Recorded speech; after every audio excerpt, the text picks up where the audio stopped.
Good morning everyone. आवाज बढ़ा दीजिए। क्या लिखा था लास्ट में आपने?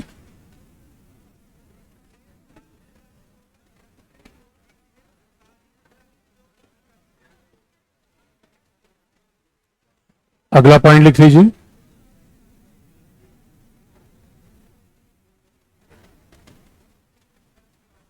हाँ, अगला पॉइंट लिख लीजिए।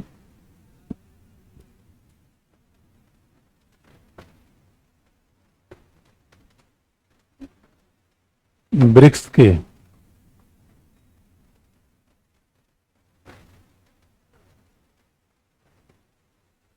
ब्रिक्स के कजान बैठक में या कजान शिखर सम्मेलन में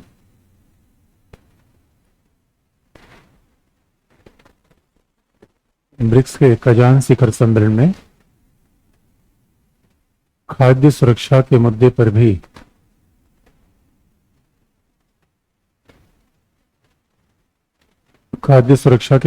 भी सदस्यों के बीच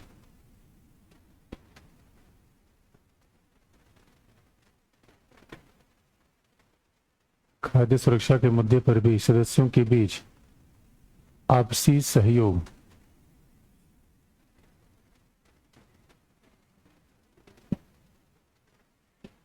खाद्य सुरक्षा के मुद्दे पर भी आपसी सहयोग पर बल दिया गया।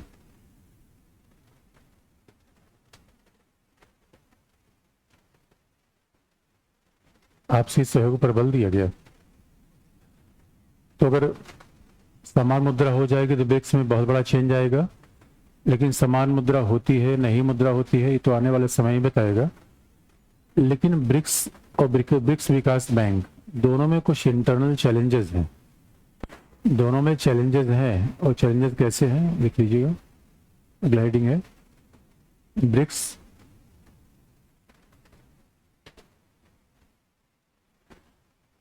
अच्छा, एक और भी आपको तरीका मान लीजिए ब्रिक्स आपने पढ़ लिया। किसी भी जगह किसी भी देश का सम्मेलन होगा तो स्वाभाविक रूप में ब्रिक्स में क्या मुद्दे आएंगे? 4-5 मुद्दे बता सकते हैं, सम्मेलन को देखेंगे। देखिए, पढ़ने का यही मतलब है कि बिना सम्मेलन के आप 4-5 मुद्दे बता दीजिए। अगर कोई मुझसे पूछे कि ब्रिक्स अगला सम्मेलन क्या होगा तो मेरे पास 4-5 मुद्दे तो वैसे ही तैयार रहेंगे। क्या तैयार रहेगा? ओ माय गॉड, क्या क्या जवाब है! ओ माय गॉड, कई कई कई बार तो आप लोग मुझे ही फुद्दू बना देते हो। अरे मेरे बच्चों, अगर इसका सीधा मतलब है ब्रिक्स की जब भी बैठक होगी और यही करंट अफेयर अगर कल के लिए करेंसी का प्रयोग हुआ तो बहुत बड़ी घटना होगी। अन्यथा सामान्य बात होती रहती है कि कैसे एक नए वित्तीय व्यवस्था का निर्माण किया जाए, राज्यों के बीच वित्तीय सहयोग को मनी लॉन्ड्रिंग के मामले में सहयोग किया जाए। और स्वाभाविक रूप में अगर किसी भारत जैसे देश में होगी तो आतंकवाद का मुद्दा भी इसमें आ जाएगा, करेंसी का मुद्दा आ जाएगा, पर्यावरण का मुद्दा आ जाएगा, यूक्रेन का संकट आ जाएगा, पश्चिम एशिया का संकट। ब्रिक्स जब काजान बैठक हुई तो इसमें पश्चिम एशिया के बारे में बात किया गया कि कैसे पश्चिम एशिया में शांति बनाई जाए, यूक्रेन में संघर्ष का समाधान किया जाए। लेकिन ये 4-5 पॉइंट तो कभी भी आप निकाल सकते हैं। ये आप में हैबिट होनी चाहिए, पढ़ने का यही मतलब होता है। क्योंकि हमारा, मैं बार बार कहता हूँ, पूरा हमारा एग्जाम एप्लीकेशन बेस है। आज जो आपने रटा हुआ है वो कल तभी काम आएगा जब होशियारी से पढ़ेंगे।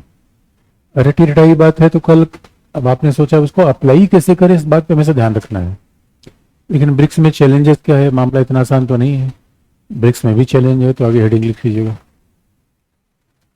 ब्रिक्स की चुनौतियां।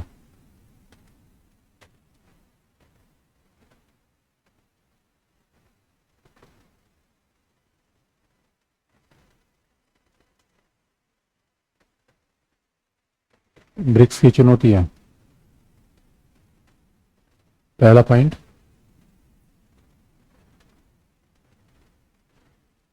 ब्रिक्स की सबसे बड़ी अर्थव्यवस्था चीन है। ब्रिक्स की सबसे बड़ी अर्थव्यवस्था चीन है।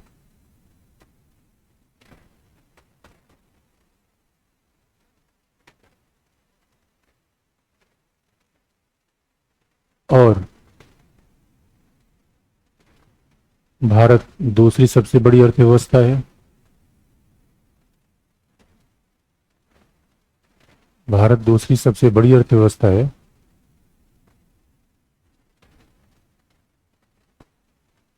लेकिन दोनों के बीच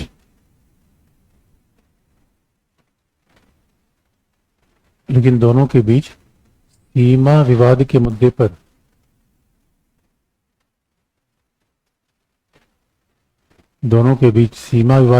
पर गंभीर टकराव बने हुए हैं।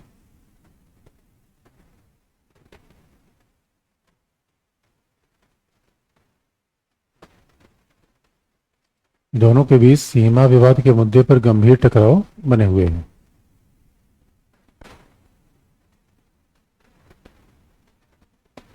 और अब अभी एस जयशंकर का कल का बयान भी आपने देखा होगा कि बिना सीमा पर संबंध सामान्य किए चीन के साथ संबंध बेहतर करने की उम्मीद नहीं हो सकती।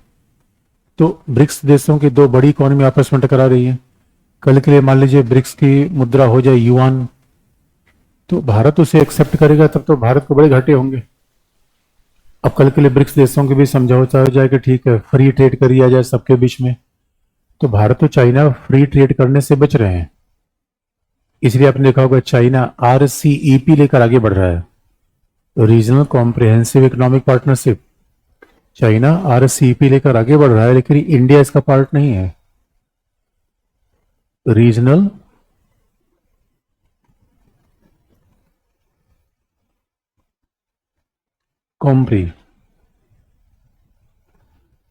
कॉम्प्रिहेंसिव इकोनॉमिक पार्टनरशिप, क्षेत्रीय समग्र आर्थिक सहभागिता।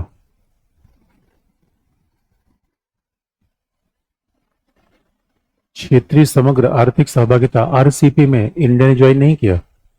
अगर आप देखिए RCEP के मेंबर को आपको याद रखना है, RCEP में आसियान के 10 देश हैं, association of south east Asian nation, जिसे दक्षिणी पूर्वी एशियाई देशों का सहयोग संगठन कहते हैं।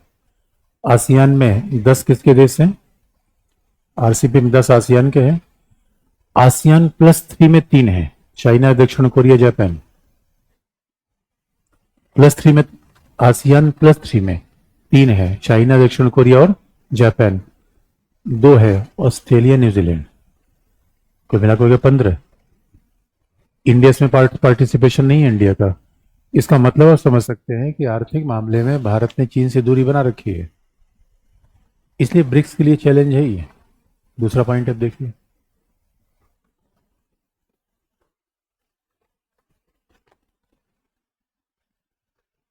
दक्षिण अफ्रीका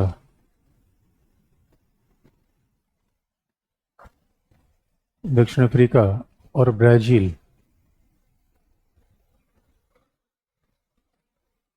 दक्षिण अफ्रीका और ब्राजील की अर्थव्यवस्था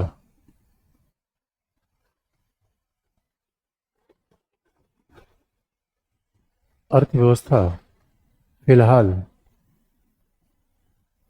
धीमी प्रगति कर रही है।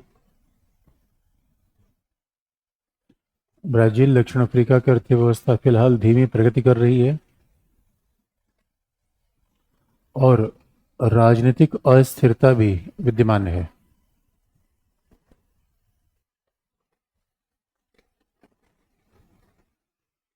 धीमी प्रगति कर रही है और राजनीतिक अस्थिरता भी विद्यमान है।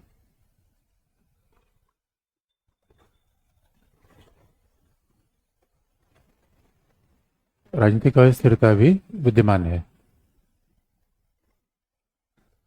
और अब सबसे बड़ी बात आप देखेंगे, इसका मतलब है ब्राजील, रस्सी एक जमाने में माना जाता था कि दक्षिण अफ्रीका की सरकार में बड़े कोलाहल हुए, भ्रष्टाचार के बड़े आरोप लगे, ब्राजील में चुनाव हुआ, लूला को सत्ता हस्तांतरित करने में बड़ी समस्याएं आई, और कुल मिलाकर चाइना की इकॉनमी भी नीचे जा रही है। लीडर के लिए भी चैलेंज है। यदि अब वही बात है कि चाइना की इकॉनमी नीचे जाने का मतलब भी है, देखिए कई बार लोग कहते हैं कि चाइना के सामने आर्थिक संकट आ रहा है, चाइना फेल हो जाएगा। हमेशा आप याद रखिएगा, चाइना इतना बड़ा है कि फेल नहीं हो सकता। फेल होने की कंडीशन होती है। टाटा फेल नहीं हो सकते, टाटा के एक क्षेत्र में दूसरे क्षेत्र में बिजनेस चलेगा। फेल हो सकता है कोई ऐसा व्यक्ति जिसका बिजनेस ही एक ही क्षेत्र में रसगुल्ला ही बेचे जा रहा है, तो जो केवल रसगुल्ला ही बेचे जा रहा है फेल हो सकता है, क्योंकि हो सकता है रसगुल्ले का टेस्ट बदल जाए, या खाने वाले कम हो जाए, या शुगर के मरीज ज़्यादा बढ़ जाए, तो भी समस्या आ जाएगी। तो जब जो हर कुछ बेच रहा है उसके लिए क्या प्रॉब्लम है? एक समस्या एक क्षेत्र में समस्या आई, दूसरे क्षेत्र में हल होगा। चाइना, कभी भी चाइना को देखिए, चाइना को कई लोग सोचते हैं रसिया, कि रसिया फेल हो गया तो एग्जाम्पल लाते हैं। अरे चाइना की इकोनॉमी 18 ट्रिलियन डॉलर की है, वो इकोनॉमी फेल होने वाली नहीं है, फिर भी प्रॉब्लम तो है, क्योंकि चाइना की अर्थव्यवस्था ने 3 दशकों 30 साल तक 10% इकोनॉमिक ग्रोथ रेट से प्रगति दर्ज की थी। ये अपने आप में ऐतिहासिक मामला है जो रेयर है दुनिया में। कोई अर्थव्यवस्था इतनी तेज गति से बढ़ सकती है वो चाइना है। अब चाइना इकोनॉमी कम से कम, चाइना की इकोनॉमी का जो ग्रोथ रेट है वो इंडिया से भी नहीं चाह रहा है। इतनी आसानी है, इकोनॉमिक चैलेंज भी है, और रोड बेल्ट प्रोजेक्ट जो चाइना ने अपना रखा है वो बहुत प्रभावी हो नहीं पा रहा है, तो बार बार उसमें समस्याएं आ रही हैं। श्रीलंका आपने देख ही लिया, मालदीव देख ही रहा, अफ्रीका में कीनिया हंगामा कर रहा है। कीनिया कह रहा है भाई इतना कर्जा लाद दिया हो कि हम चुका ही नहीं सकते। चीन का कोई बात नहीं, अपनी जमीन दे देना। तो बताओ, तो अभी दुनिया में माहौल बन रहा है कि भाई तो नया साम्राज्यवादी है। पहले ब्रिटेन जमीन कब्जा करता था, अब नया जमीन कब्जा करने वाला कौन बन गया है? चाइना। ये रास्ते इतने आसान नहीं है। लास्ट में पढ़ लिख लीजिए। चीन की भी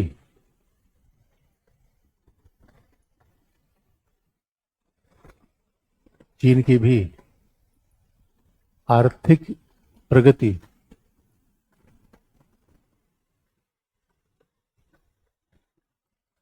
चीन की भी आर्थिक प्रगति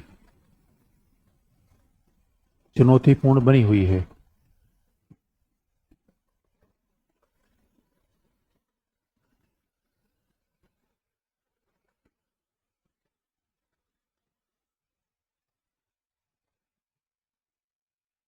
चीन की भी आर्थिक प्रगति चुनौती बनी हुई है, और रोड बेल्ट परियोजना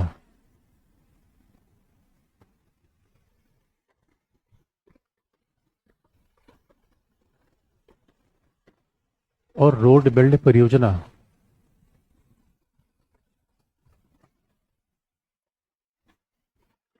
रोड बेल्ट परियोजना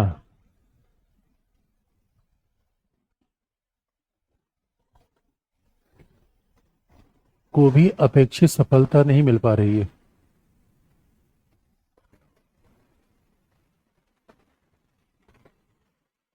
रोड बेल्ट परियोजना को भी अपेक्षित सफलता नहीं मिल पा रही है।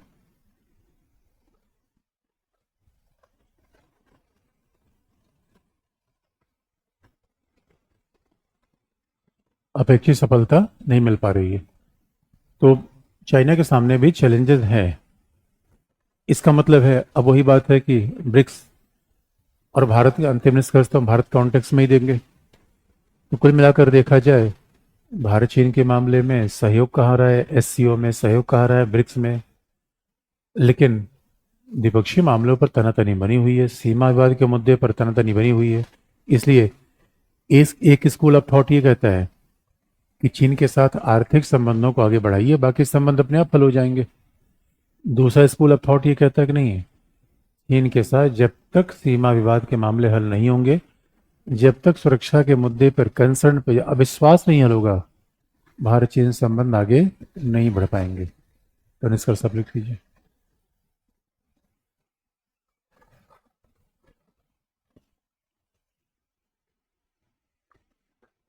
ब्रिक्स और एससीओ,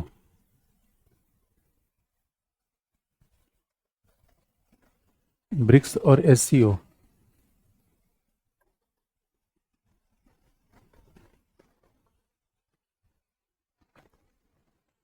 ब्रिक्स और एससीओ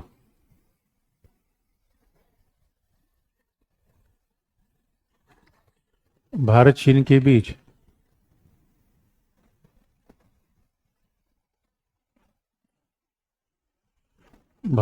बीच सहयोग के महत्वपूर्ण सेतु हैं। ब्रिक्स और एससीओ भारत चीन के बीच सहयोग के महत्वपूर्ण सेतु हैं, लेकिन सीमा विवाद हल हुए बिना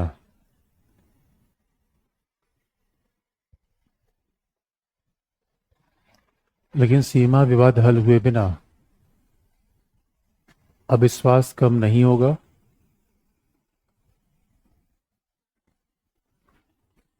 सीमा विवाद हल हुए बिना अविश्वास कम नहीं होगा और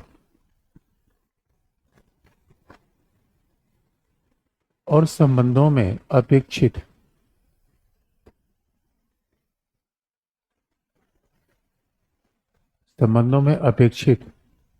प्रगति की उम्मीद नहीं की जा सकती। संबंधों में अपेक्षित प्रगति की उम्मीद नहीं की जा सकती।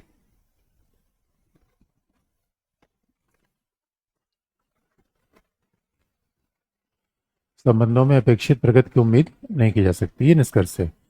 अब भारत चीन के बीच में लगभग अब आखिरी ही मामला मान लीजिए, सीपैक मैंने पाकिस्तान के साथ बता दिया था, तो ये भारत चीन के बीच आखिरी मामला देखा जाए। दक्षिण चीन सागर हम आसियान के साथ आपको बता देंगे, तो चीन के साथ बताने के बजाय हम उसको आसियान के साथ आपको बता देंगे, लुक ईस्ट के साथ। तो यहाँ खास बात है, देखिए किसी देश का राइज देखना हो तो आप बच्चों देखो, एक होता है ग्लोबल पावर, एक होता है रीजनल पावर या मिडिल पावर। चाइना क्या है? Global power. अगर ग्लोबल पावर देखना तो अब चाइना का जलवा देखिए, यानी आज की दुनिया में शायद ही दुनिया कोई ऐसा भाग है जो चीन की पहुंच से बाहर है। दोस्तों एक जमाना था जब हमने सुना था कि यूरोप के लोगों की तरफ हम देखते थे। मतलब क्या दुनिया में चेंज हो गया, मतलब कई बार तो कल्पनातीत बात लगती है। और भाई 300 साल ही हुआ है। एक जमाना था कहीं पे रोड बनवाना हो तो ऐसा लगता था कि महारानी के पास जाया जाए, इंग्लैंड। पैसा लेना था, टेक्नोलॉजी लेना था तो अमेरिका के पास जाया जाए, कुछ और लेना था सोवियत संघ के पास जाया जाए। लेकिन आज की पूरी दुनिया, ये तो मैंने कभी सुना ही नहीं था। अब जरा सोच के देखिए, ये भी चाइना इंडिया का भी राइज नया हो रहा है। अब कोई इंडियन आदमी इजराइल में जाए के हाइफा पोर्ट बनवाएगा, उसमें अदानी का नाम है। और एक बात याद रखिएगा मेरे बच्चों, दुनिया में कम्युनिस्ट लॉबी इतनी जबरदस्त तरीके से काम कर रही है और चाइना ने उसको बहुत जबरदस्त फंडिंग कर रखी है। कम्युनिस्ट लॉबी जापान में शांतिवादी आंदोलन बढ़ा देती है। जिनका जिनका भी चीन के साथ थोड़े मतभेद हैं, देखिए चाइना, आपको लगता है पूरा का पूरा, यानी ट्रंप का अमेरिका में जीतना भारत के लिए फिलहाल लीज ऑफ लाइफ है। अब यकीन मानिए, पूरी कम्युनिस्ट लॉबी कमला हैरिस साथ लगी। कमला हैरिस है इंडियन, लेकिन उनके साथ एक ऐसा बिजनेसमैन है बेजोस, जो बहुत बड़ा भारत विरोधी अप्रोच रखता है। और आपको लगता नहीं भाई इंडिया का कोई बिजनेसमैन इतना बड़ा हो जाए कि पूरी दुनिया में बनवा दे सारे पोर्ट, ये यूरोप को भी अच्छा लगेगा, अमेरिका को अच्छा लगेगा? ये बड़ी इंटरेस्टिंग बातें हैं। तो पावर गेम कहाँ से होता है इसकी ये में दुनिया में चेंज आ रहा है। टाटा ने रेंज रोवर को खरीद लिया। ये नया, मतलब ये कल्पनाएं बदल रही हैं। और अभी तो हमारे कंपनी के लिए ईस्ट इंडिया कंपनी का जो ऑफिस हुआ करता था, उसको भी हमने खरीद लिया। हमने कहा इतिहास का बदला चुन चुन के लेंगे। और बात यहीं तक नहीं है। चाइना का तो दोस्तों पूछना ही क्या, चाइना तो कमाल कर दिया है। आज की डेट में यूरोपीय देश कह रहे हैं भाई चीन पोर्ट हमारे यहाँ बनाओगे, चीन ने कहा क्यों नहीं बनाएंगे। मतलब यूरोपीय देश चीन से पोर्ट बनाने को कहेंगे, ये कितनी सुखद बात है। मतलब एशिया किसके विकास कर रहा है? यूरोप का। यूरोप के लोग हमेशा अपने आप को सभ्य मानते थे, यूरोप के लोग इनविंसिबल मानते थे। यूरोप के लोग कहा करते थे कि सारी सभ्यता और ज्ञान का प्रसार हमारे यहाँ से होता है। लेकिन चाइना और इंडिया अगर राइज कर जाए तो यूरोप का तो धारणा ध्वस्त हो जाएगी। अब बस चाइना इंडिया के बीच मेल मुलाकात कैसे हो, मामला यहीं फंस जा रहा है। और जरा चाइना का जलवा देखो मेरे बच्चों, जलवा है, ये सब जलवा है। देखो कई बार हम कहते हैं इंडिया भी आगे बढ़ेगा, हम उम्मीद पे कायम है। चाइना आगे बढ़ चुका है, ये बात उम्मीद नहीं है, ये आंकड़े हैं, और आंकड़े कभी झूठ नहीं बोलते। और जरा सोच के देख लो, चाइना कह रहा है भाई, चाइना अभी एक ट्रेन चली है, मालगाड़ी ट्रेन, चाइना से और जमीन के रास्ते 12,000 किलोमीटर जाते दन्न से गई यूरोप। पहली बार ऐसा हो रहा है। सेंट्रल एशिया होते हुए पश्चिम एशिया होते हुए चाइना से सीधा जुड़ रहा है यूरोप। इस सिल्क रूट को नई तरीके से रिवाइव किया गया है। पहले जो सिल्क रूट यही तो था, तो ट्रेडिशनल तरीका था सिल्क रूट में, वैसे सिल्क रूट में इंडिया भी था। और चाइना ने बार बार कहा कि भाई देखो, हमारे यहाँ इतना बड़ा कार्यक्रम है और तुम हमारे दोस्त हो के तुम पार्टिसिपेट नहीं कर रहे हो। रोड बेल्ट प्रोजेक्ट में इंडिया पार्टिसिपेट नहीं है। और चाइना ने जब अपना पूरा मामला आगे बढ़ाया था, रसिया तो उसके बगल में खड़ा था। आजकल पुतिन हमेशा चाइना के दाहिने ही रहते हैं। एक बार तो ऐसा मामला आ गया कि सी जिनपिंग खड़े थे। अच्छा, पुतिन कभी भी इंटरनेशनल कॉन्फ्रेंस में अपनी पत्नी को लेके जाते नहीं, दिखते भी नहीं। पुतिन का एक प्लान है, वो अपने आप को माचो मैन दिखाते हैं, ही मैन। एक बात याद रखिए, अगर पत्नी के साथ दिखाएंगे, बच्चों के साथ दिखाएंगे, इसका मतलब फैमिली मैन आप हैं। आपको तानाशाहों के लिए जरूरी है कठोर इमेज दिखा कर रखना, उससे लोग डरते हैं। कई बार आप देखोगे पुतिन की ऐसी तस्वीर दिखाते हैं, मछली पकड़ रहे हैं, घोड़े पे सवारी कर रहे हैं। इन सब का एक मैसेज होता है, ठंडे पानी में नहा रहे हैं। इसका मतलब कोई सामान्य आदमी नहीं है, फौलादी, आयरन मैन। और आयरन मैन से टकराओगे, आयरन मैन को देख कर डर जाओगे। इसलिए एक इंटरनेशनल कॉन्फ्रेंस थी, और सी जिनपिंग खड़े थे, उनकी पत्नी थी इधर, पुतिन थे। पुतिन ने सी जिनपिंग की पत्नी को सवाल उड़ाना शुरू कर दिया। सी जिनपिंग ने कहा भाई इतना नजदीकी ठीक नहीं है, मामला अंतर्राष्ट्रीय संबंधों तक ही होना चाहिए। इसलिए मेरे बच्चों, और अब आप जानते हैं पुतिन तो अलग ही किस्म के आदमी है। और आज के डेट में पूरी दुनिया में चाइना बिल्कुल फैला, चाइना रोड से ऊपर। और सिल्क रूट इसे इसलिए कहा जाता था कि जब चाइना से ऊपर मध्य एशिया आप चलेंगे तो ऊंचाई बढ़ती जाती है। तो ऊंचाई बढ़ने में चाइना करता क्या था कि ऊंचे स्थानों पर जाने के लिए घोड़े पे सिल्क लाता था, और उसमें सिल्क का प्रयोग करेंसी के रूप में होता था। तो सिल्क दे के सामान खरीद लेना, कोई भी काम कर लेना, वो चाइनीज करते थे। लेकिन पहली बार समुद्र से भी सिल्क रूट बन रही है। जो समुद्र सिल्क रूट बन रही है, आपको बता दें, Europe Europe America Asia Africa में अंतर क्या है। यूरोप अमेरिका के इंफ्रास्ट्रक्चर बहुत जबरदस्त तरीके से डेवलप है, एशिया अफ्रीका के नहीं है। पोर्ट डेवलप नहीं है, एयरपोर्ट डेवलप नहीं है, रेल ठीक नहीं है, इंफ्रास्ट्रक्चर है ही नहीं है। अब चाइना पूरी एशिया अफ्रीका में आधारभूत संरचना बना रहा है। अब आप बताइए, आधारभूत संरचना बना रहा है, रोड बना दे रहा है, रेल बना दे रहा है। कीनिया में क्या जबरदस्त उसने रेलवे स्टेशन बनाया है, ऐसा लगता है कि एयरपोर्ट जैसा दिखता है। इसलिए आप देखोगे दोस्तों, हम चाइना का देखा, अब देखो जाके देखो दिल्ली एयरपोर्ट एकदम से रिनोवेट कर रहे हैं। हमारा प्लान है कि 50 रेलवे स्टेशन एकदम से हाईटेक बना रहे हैं। अरे भाई, विकसित देश हो, प्रभावशाली देश हो, ऐसा ही तो होना चाहिए सब चीज। चाइना को बार बार फॉलो किया जा रहा है इंडिया में, इकोनॉमिक रूप में चाइना को दुनिया फॉलो कर रही है।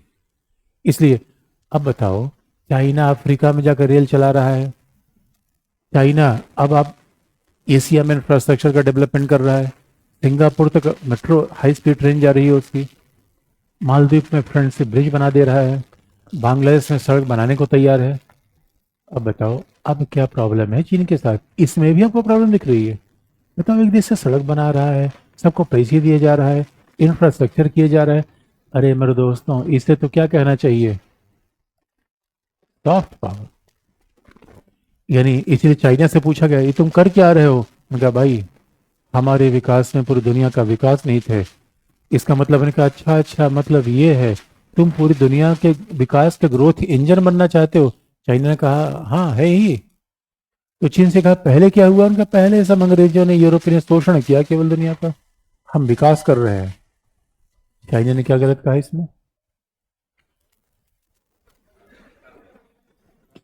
चाइना ने क्या गलत कह दिया इसमें? अब बताओ मेरे बच्चों, अब सोचो, अब ये और चाइना ने तो ये भी इंडिया से कहा भाई इंडिया तुम भी आ जाओ। सीधा सीधा वो यूनान प्रांत से हाईवे बना रहा है कहाँ के लिए? म्यांमार के लिए।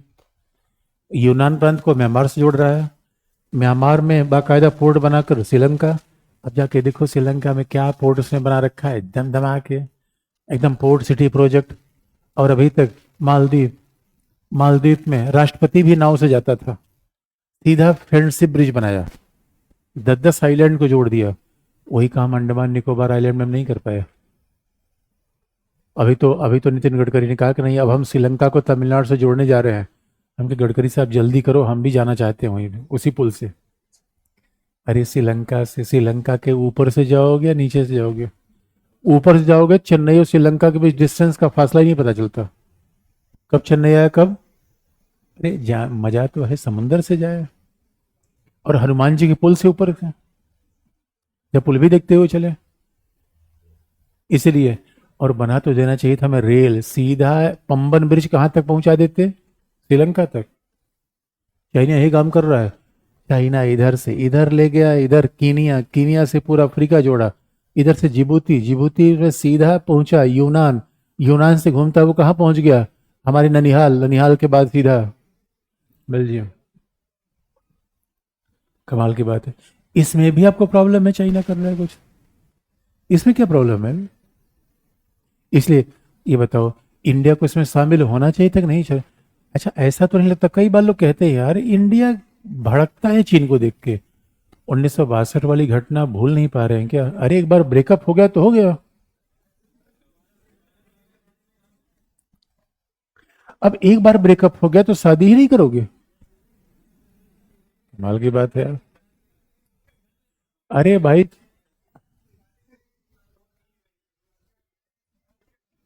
इसलिए सवाल ये है, अब बताओ जो चाइना कितना बड़ा राइज हो रहा है, पहली बात तो अब इससे दुनिया को फायदा है या खतरा है?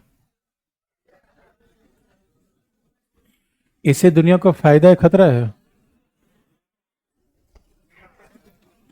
एक बात याद रखिए मेरे बच्चों, ऐसा तो नहीं यार कि हमारे नजरिए में ही कहीं दोष है, हम ऐसी बातों को भी खतरा मान रहे हैं। अच्छा दूसरी बात, इंडिया को, हमारी भाई इंडिया में इंफ्रास्ट्रक्चर का तो जरूरत है, और चाइना कह रहा है आ जाओ, जहां कहोगे रेल बना दूंगा, जहां कहो मैं जहाज बना दूंगा, जहां कहो, और पैसा बस तुम लो, उड़ेल के रख दूंगा पैसा। क्या दिक्कत है? हमें पैसे की जरूरत है, हमें $1 ट्रिलियन की आवश्यकता है। और आज की डेट में चाइना में हाईटेक मशीनें, चाइना में जो मशीन जर्मनी में 10 लाख रुपए में मिलेगी, वो मशीन चाइना में 1 लाख रुपए में मिलेगी। चाइना में ले लीजिए।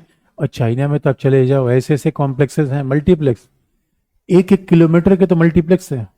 आप बैठते चले जाइए, जब थक जाइए तो वहाँ चेयर होगी, आपको मालिश कर देगी, फिर आगे बढ़िए। अब हमारे यहाँ मॉल कितना होता है? 2 कमरे का मॉल होता है। हमारे मॉल नहीं है, मॉल चाइना में है। एयरपोर्ट चाइना, ओ माय, गोंजाऊ से सीधा, जब गोंजाऊ से इधर निकले, संघाई, 60 किलोमीटर से ज्यादा लंबी सड़क समुद्र के रास्ते जाती है। दिल्ली में एयरपोर्ट जाने के लिए 5 घंटे पहले जाना पड़ता है, क्योंकि जाम कहाँ लग जाए भरोसा नहीं है। दिल्ली में जाम कोई भरोसा नहीं है। और वो जाम तो लग गया, अमेरिका के विदेश मंत्री आए थे उनके साथ। अब बताइए इसमें क्या करें, भारत भाग ले न ले, इसमें ही प्रॉब्लम आपको दिख रहा है? ये तो ठीक है, ऐसी बात है, कोई कोई आईसीआईसीआई वाला कह रहा है भाई क्रेडिट कार्ड ले लो, लोन ले लो। आप कह रहे हैं, ना गुलाम बना लोगे, लोन नहीं लूंगा। ना आप कहाँ ना क्रेडिट कार्ड लेके फंसाना चाहते हो? ये क्या लफड़ा है भाई? लिख लीजिए, यही लास्ट पॉइंट है, लिख लीजिए क्या लफड़ा है या नहीं है। हेडिंग है।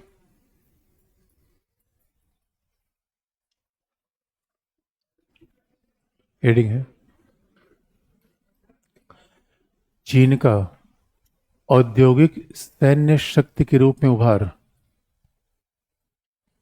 चीन का औद्योगिक सैन्य शक्ति के रूप में उभार।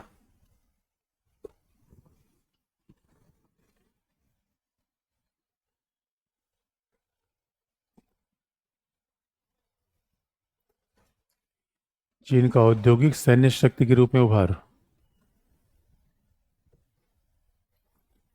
पहला पॉइंट,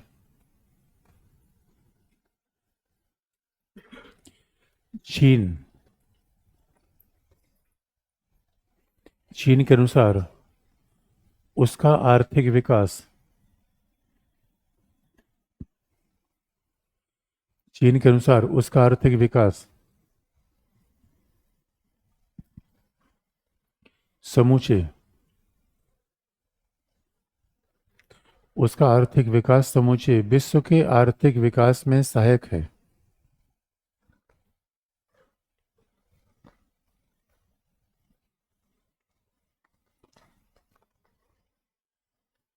समूचे विश्व के आर्थिक विकास में सहायक है और रोड बेल्ट परियोजना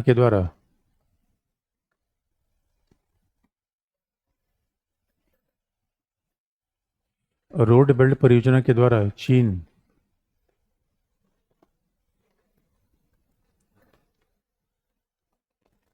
चीन दक्षिणी पूर्वी एशिया, मध्य एशिया, दक्षिणी पूर्वी एशिया, मध्य एशिया, अफ्रीका, दक्षिणी पूर्वी एशिया, मध्य एशिया, अफ्रीका में आधारभूत संरचनाओं का विकास कर रहा है।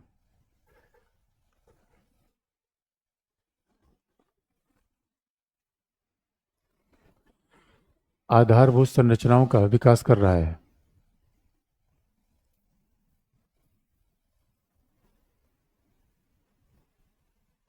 आधारभूत संरचनाओं का विकास कर रहा है। अगला पॉइंट, दक्षिण एशिया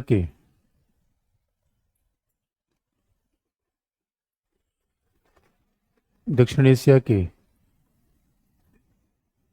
सभी राज्यों ने दक्षिण एशिया के सभी राज्यों ने ब्रैकेट में भारत और भूटान को छोड़कर दक्षिण एशिया के सभी राज्यों ने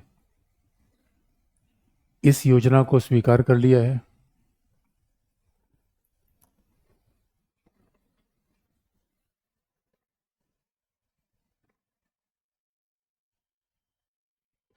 दक्षिण एशिया के सभी राज्यों ने इस योजना को स्वीकार कर लिया है, ब्रैकेट में भारत और भूटान को छोड़कर। अगला पॉइंट, या इसी में क्लिक कीजिए।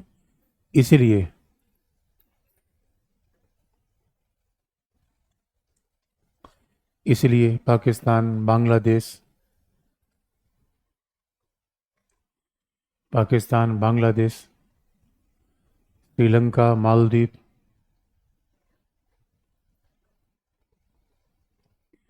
श्रीलंका, मालदीव, नेपाल के साथ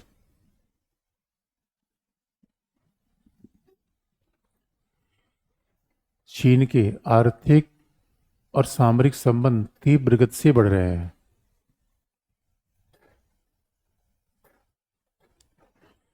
चीन के आर्थिक और सामरिक संबंध तीव्र गति से बढ़ रहे हैं।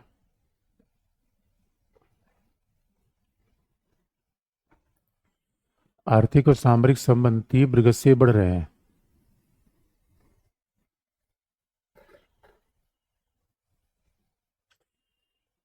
तीव्र गति से बढ़ रहे हैं। अगला पॉइंट, हिंद महासागर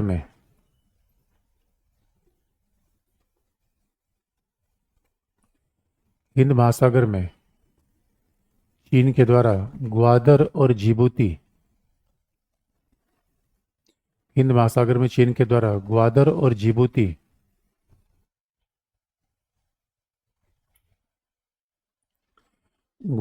जिबूती सैनिक अड्डे का निर्माण भी किया गया है।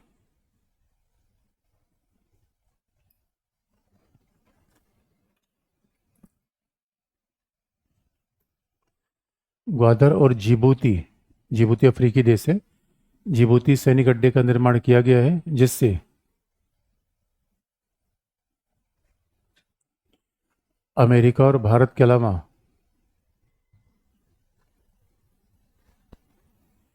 अमेरिका और भारत के अलावा हिंद महासागर में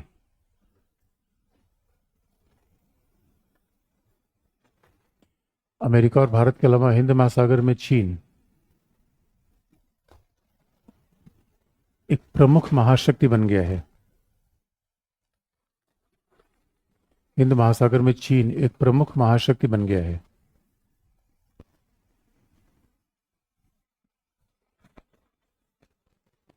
अगला पॉइंट,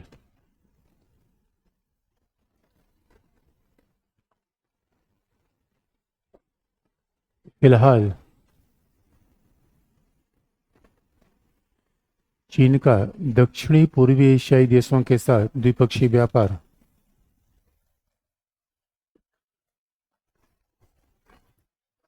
दक्षिणी पूर्वी एशियाई देशों के साथ द्विपक्षीय व्यापार लगभग $500 बिलियन है।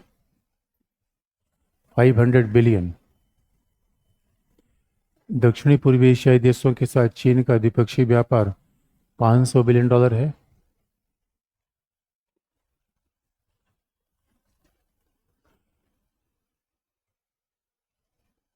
अफ्रीका के साथ लगभग $250 बिलियन।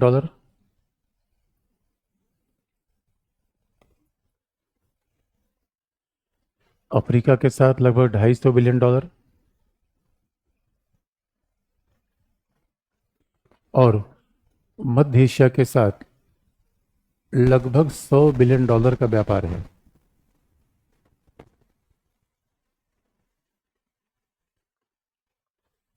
मध्य एशिया के साथ लगभग $100 बिलियन का व्यापार है।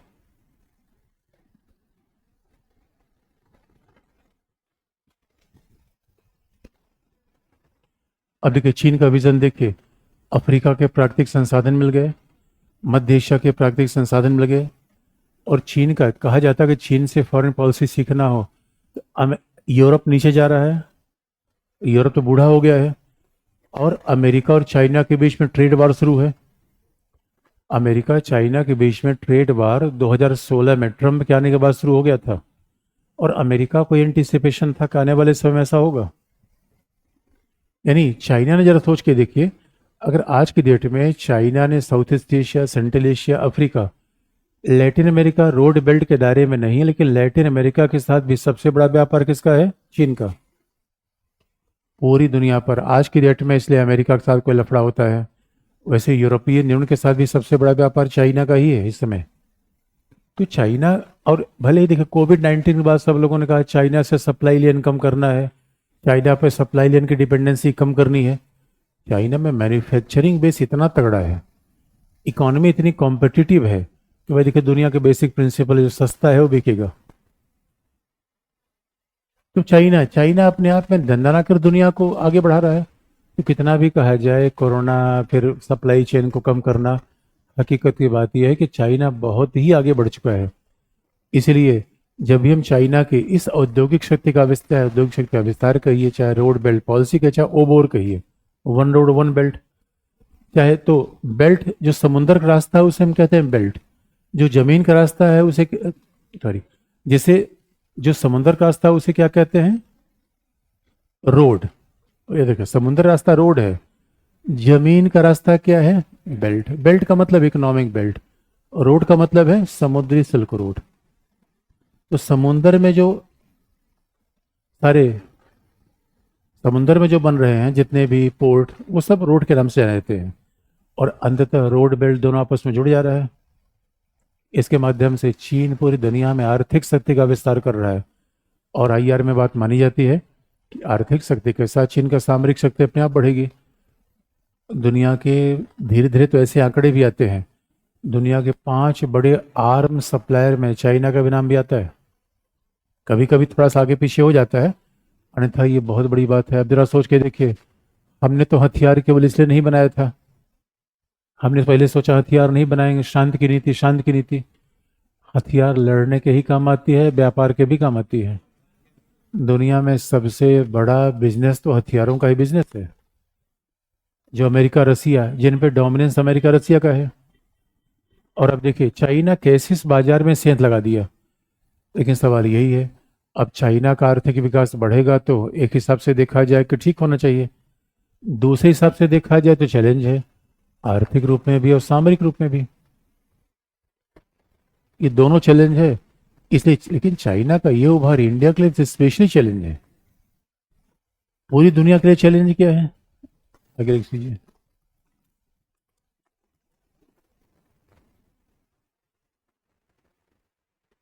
रोड बेल्ट, हेडिंग है रोड बेल्ट की चुनौती।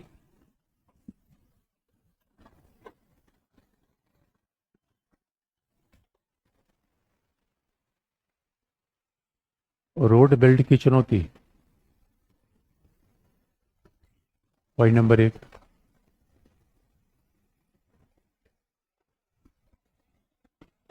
चीन के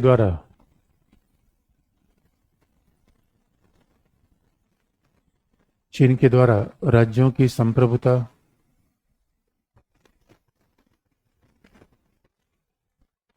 पर्यावरणीय मानकों, चीन के द्वारा राज्यों की संप्रभुता पर्यावरणीय मानकों का उल्लंघन किया जा रहा है।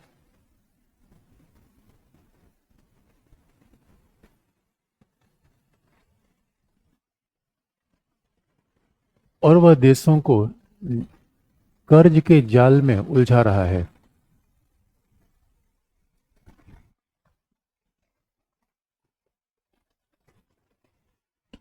वह देशों को कर्ज के जाल में उलझा रहा है, ब्रैकेट में डेट ट्रैप डिप्लोमेसी। वह देशों को कर्ज के जाल में उलझा रहा है, ब्रैकेट में डेट ट्रैप डिप्लोमेसी।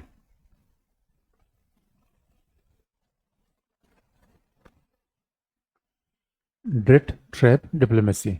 अगला पॉइंट,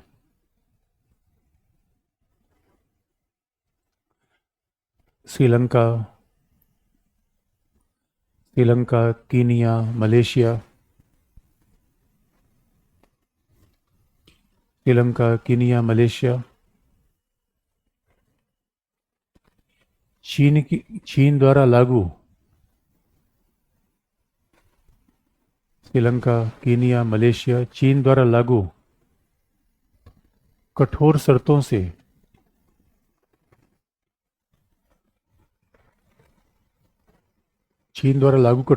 से आर्थिक रूप में त्रस्त हैं।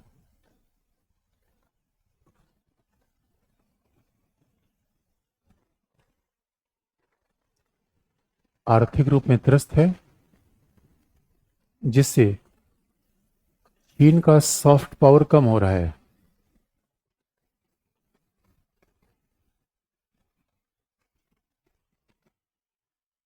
जिससे चीन का सॉफ्ट पावर कम हो रहा है और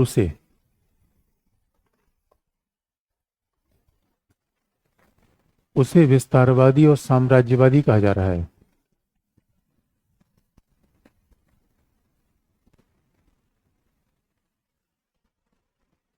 उसे विस्तारवादी और साम्राज्यवादी कहा जा रहा है।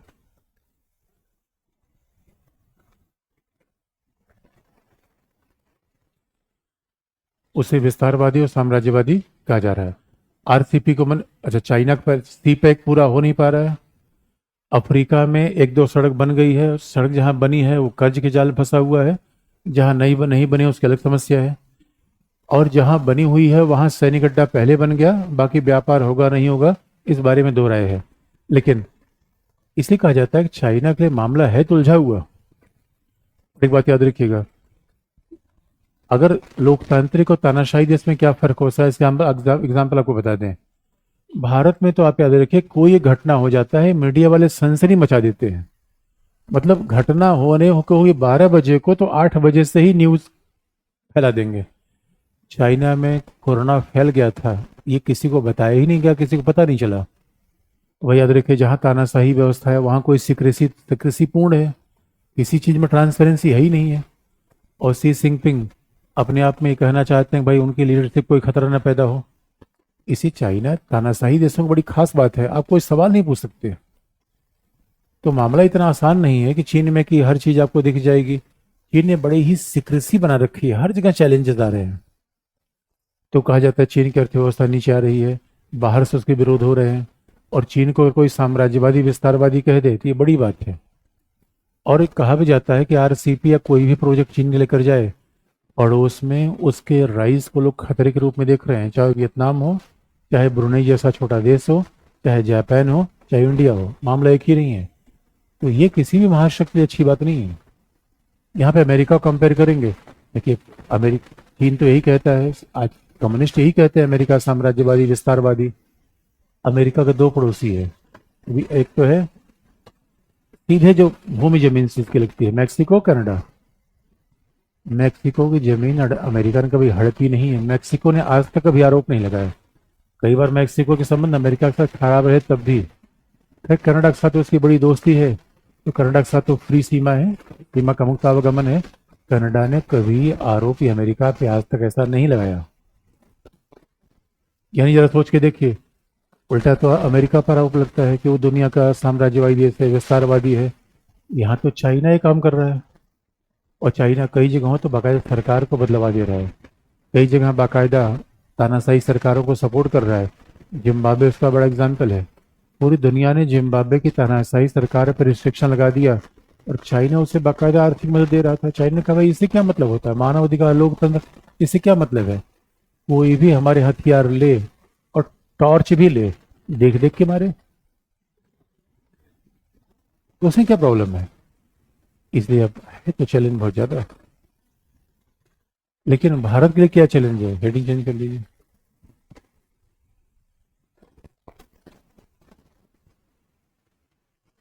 भारत की चुनौती,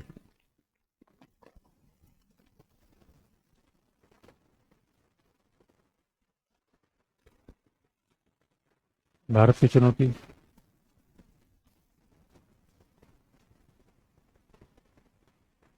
पहला पॉइंट,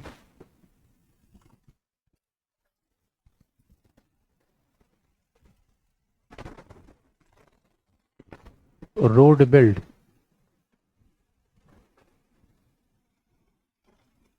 रोड बिल्ड को केवल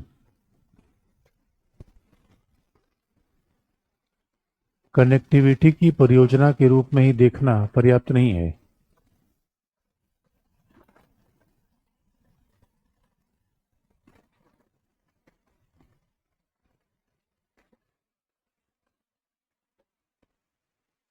रोड बिल्ड को केवल कनेक्टिविटी की परियोजना के रूप में देखना ही पर्याप्त नहीं है।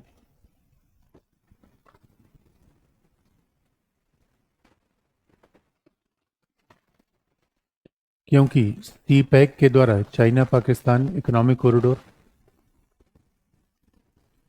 क्योंकि सी पैक के द्वारा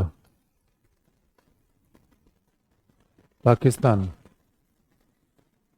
सी पैक के द्वारा पाकिस्तान में बनने वाली परियोजना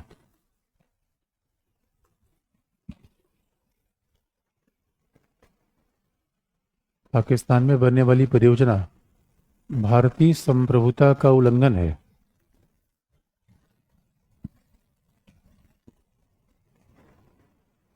सी पैक में पाकिस्तान में बनने वाली परियोजना भारतीय संप्रभुता का उल्लंघन है।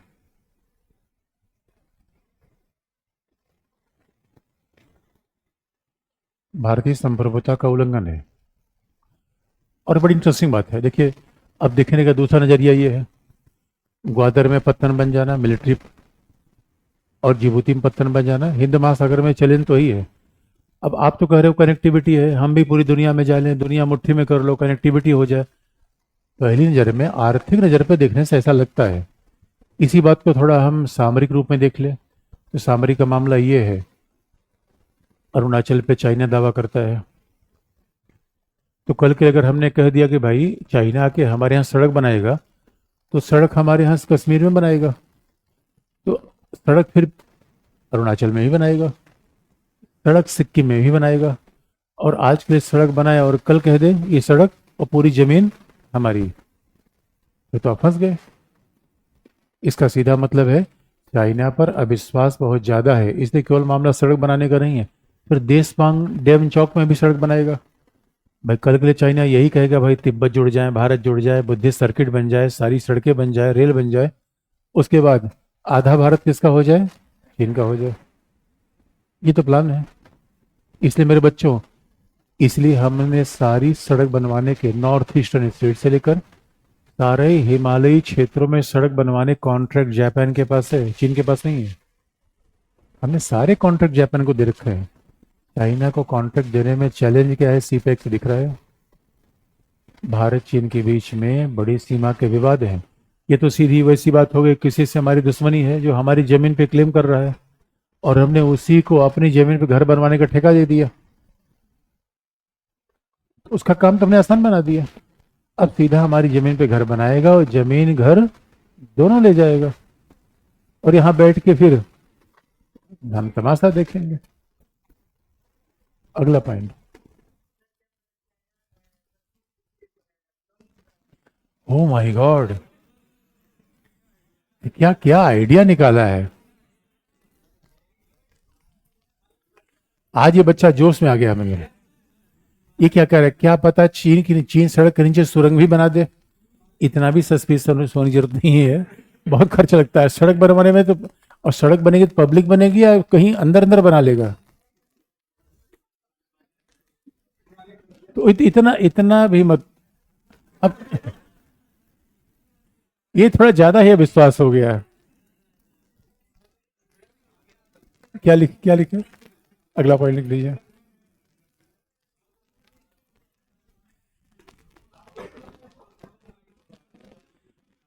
फिर तुम फॉर्म में आ रहे हो। बता, तेजी से बोलो।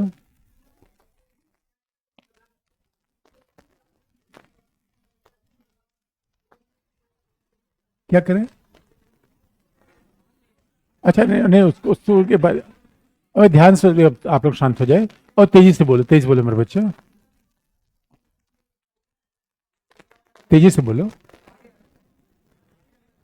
आप लोग शांत। ओ माय गॉड, था शांत, जल्दी जल्दी बात, समय जा रहा है, देखो। हाँ,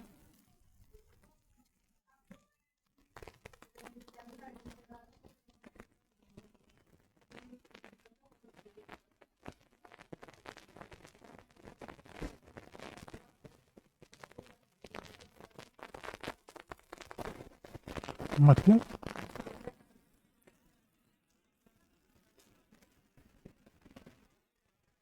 क्या क्या भाई?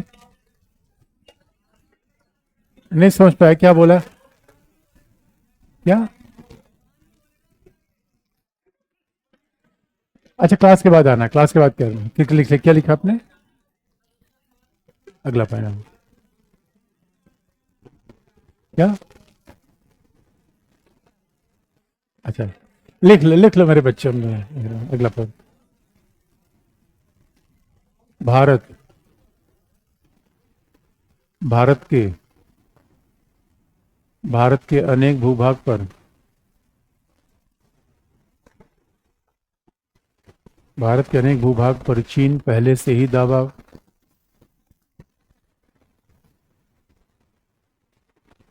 भारत के अनेक भूभाग पर चीन पहले से ही दावा कर रहा है।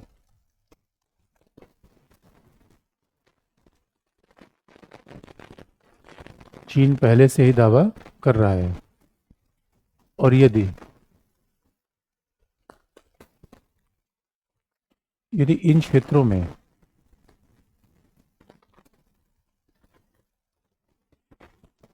चीन को आधारभूत संरचना निर्माण की अनुमति होगी,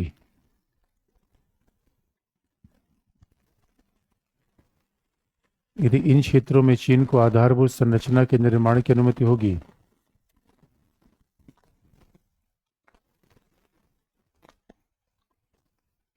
तो उसका दावा और मजबूत हो जाएगा। उसका दावा इन क्षेत्रों पर और मजबूत हो जाएगा।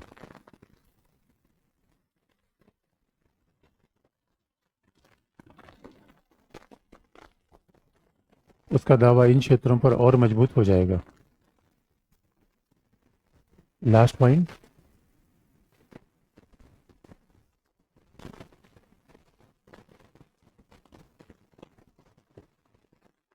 एक और चीन की प्रवृत्ति विस्तारवादी है। एक और चीन की प्रवृत्ति विस्तारवादी है, जहां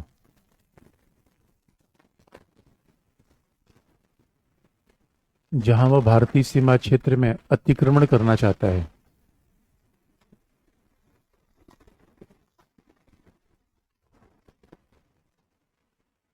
एक और चीन की प्रवृत्ति विस्तारवादी है, जहां वह भारतीय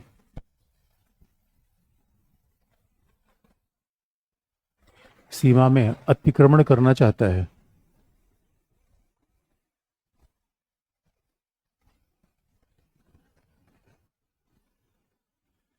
भारतीय सीमा में अतिक्रमण करना चाहता है और दूसरी ओर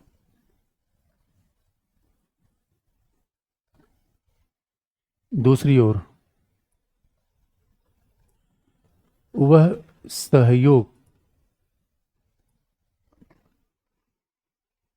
की बात करता है। दूसरी ओर वह सहयोग की बात करता है।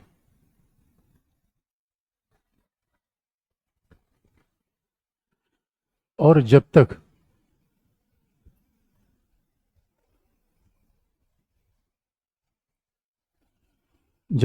भारत चीन के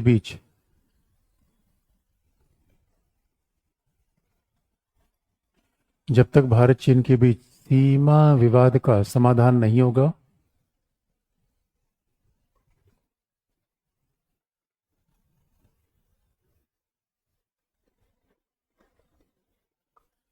तब तक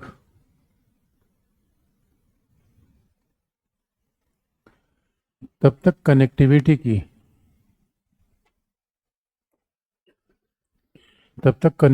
की इन परियोजनाओं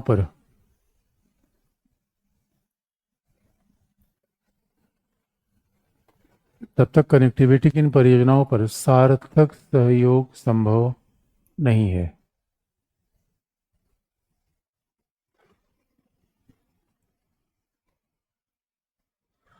तब तक कनेक्टिविटी की इन परियोजनाओं पर सार्थक सहयोग संभव नहीं है।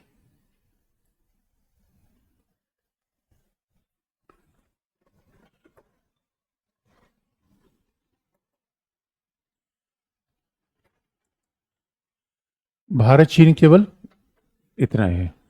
बाकी आप याद रखिएगा, हम रसिया में आएंगे तभी चाइना आएगा, जापान में आएंगे तभी चाइना आएगा, अमेरिका में आएंगे तभी चाइना आएगा। तो चाइना तो ग्लोबल पावर है, हर जगह आएगा, लेकिन द्विपक्षीय रूप में भारत चीन इतना ही है।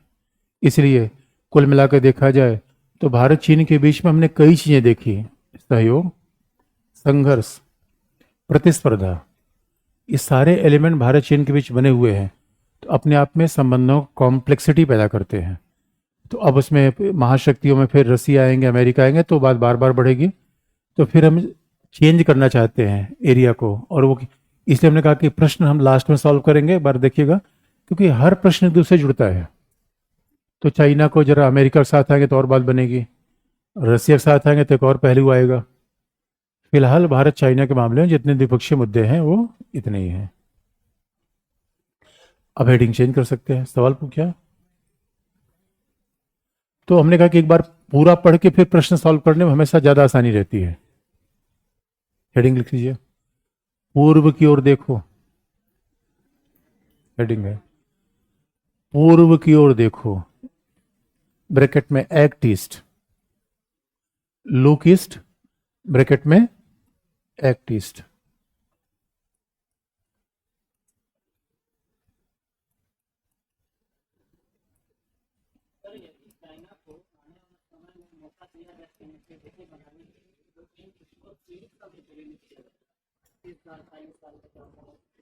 अरे सीधी सी बात है भाई। अरे यार 30 40 50 साल कम होता है? 30 40 50 साल में तो आपको हवा कर देगा वो। कमाल की बात कहते हो। आप कह रहे हो कोई हमारी दुश्मनी है, लेकिन चिंता की बात नहीं, दुश्मनी बस 10 5 साल के लिए है। अरे पुलिस को 24 घंटे किसी आदमी को दे दो, काम तमाम कर देगा। 30 40 साल बहुत होता है एक राष्ट्र के लिए। और जब जब कब्जा कर ही लेगा 30 40 साल के बाद, वो छोड़ देगा क्या आपका? और शर्त किसी को बताता नहीं, वो शर्त किसी को भी नहीं बताता अपने आप में, उसके टर्म्स कंडीशन क्या होंगी, शर्तें क्या होंगी, और स्वाभाविक रूप में क्या उसने मटेरियल यूज किया है, क्या नहीं यूज किया है, तो सारी सीक्रेट है। अच्छा हाँ, अरे सीधी सी बात है भाई। आप देखिए जहां पे खतरा होता है आप ये सोचेंगे कि अभी मतलब हमारा दुश्मन है लेकिन अभी हम पे हमला नहीं करेगा, हमला कब करेगा, 30 40 40 साल। ऐसा नहीं होता, ऐसा नहीं होता। लेकिन फिर हमने कहा नजरिए का फर्क है। इसे तो आईआर में एक नजरिया नहीं होता, उदारवादी कहते हैं व्यापार बढ़ाइए, यथार्थवादी कहते हैं शक्तिशाली बनाइए। इसलिए लोग कहते हैं चाइना के साथ डील करने का मुद्दा क्या है, इसलिए हमने बार बार ताइवान का मुद्दा उठाया, तिब्बत का मुद्दा उठाया। चाइना को डिफेंसिव करने के लिए हमने भी तो काम किया, क्वाड किया। तो ऐसे थोड़ी हम बैठे हुए हैं। चाइना को डिफेंसिव करने के लिए हमने क्या किया, international international transportation corridor north and south, IMEEC, IMEEC। और उसके बाद इधर पड़ोसी के साथ कनेक्टिविटी। तो ऐसा थोड़ी है चाइना के साथ हम बैठे हुए हैं। और महाशक्ति किसी के पीछे नहीं चल सकता। भारत एक महाशक्ति है, हम पाकिस्तान नहीं चीन के पीछे चल दे, बांग्लादेश श्रीलंका नहीं चीन के पीछे चीन के पीछे चलने का सवाल ही पैदा नहीं होता। तो रास्ता बड़ा साफ है।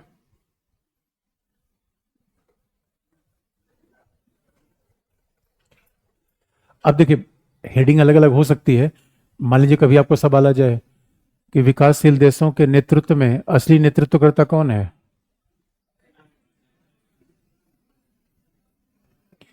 यहां भी भारत चीन की प्रतिस्पर्धा चलती है, यहाँ कंपटीशन चलता है।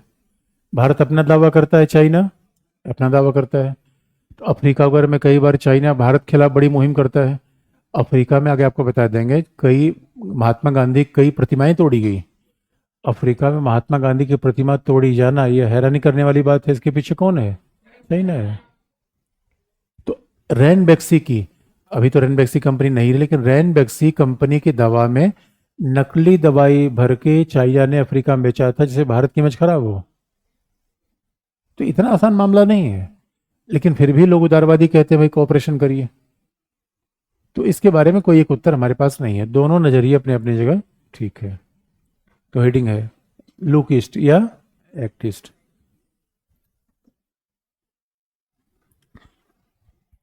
तो सवाल यह है पूरब की ओर क्यों देखें।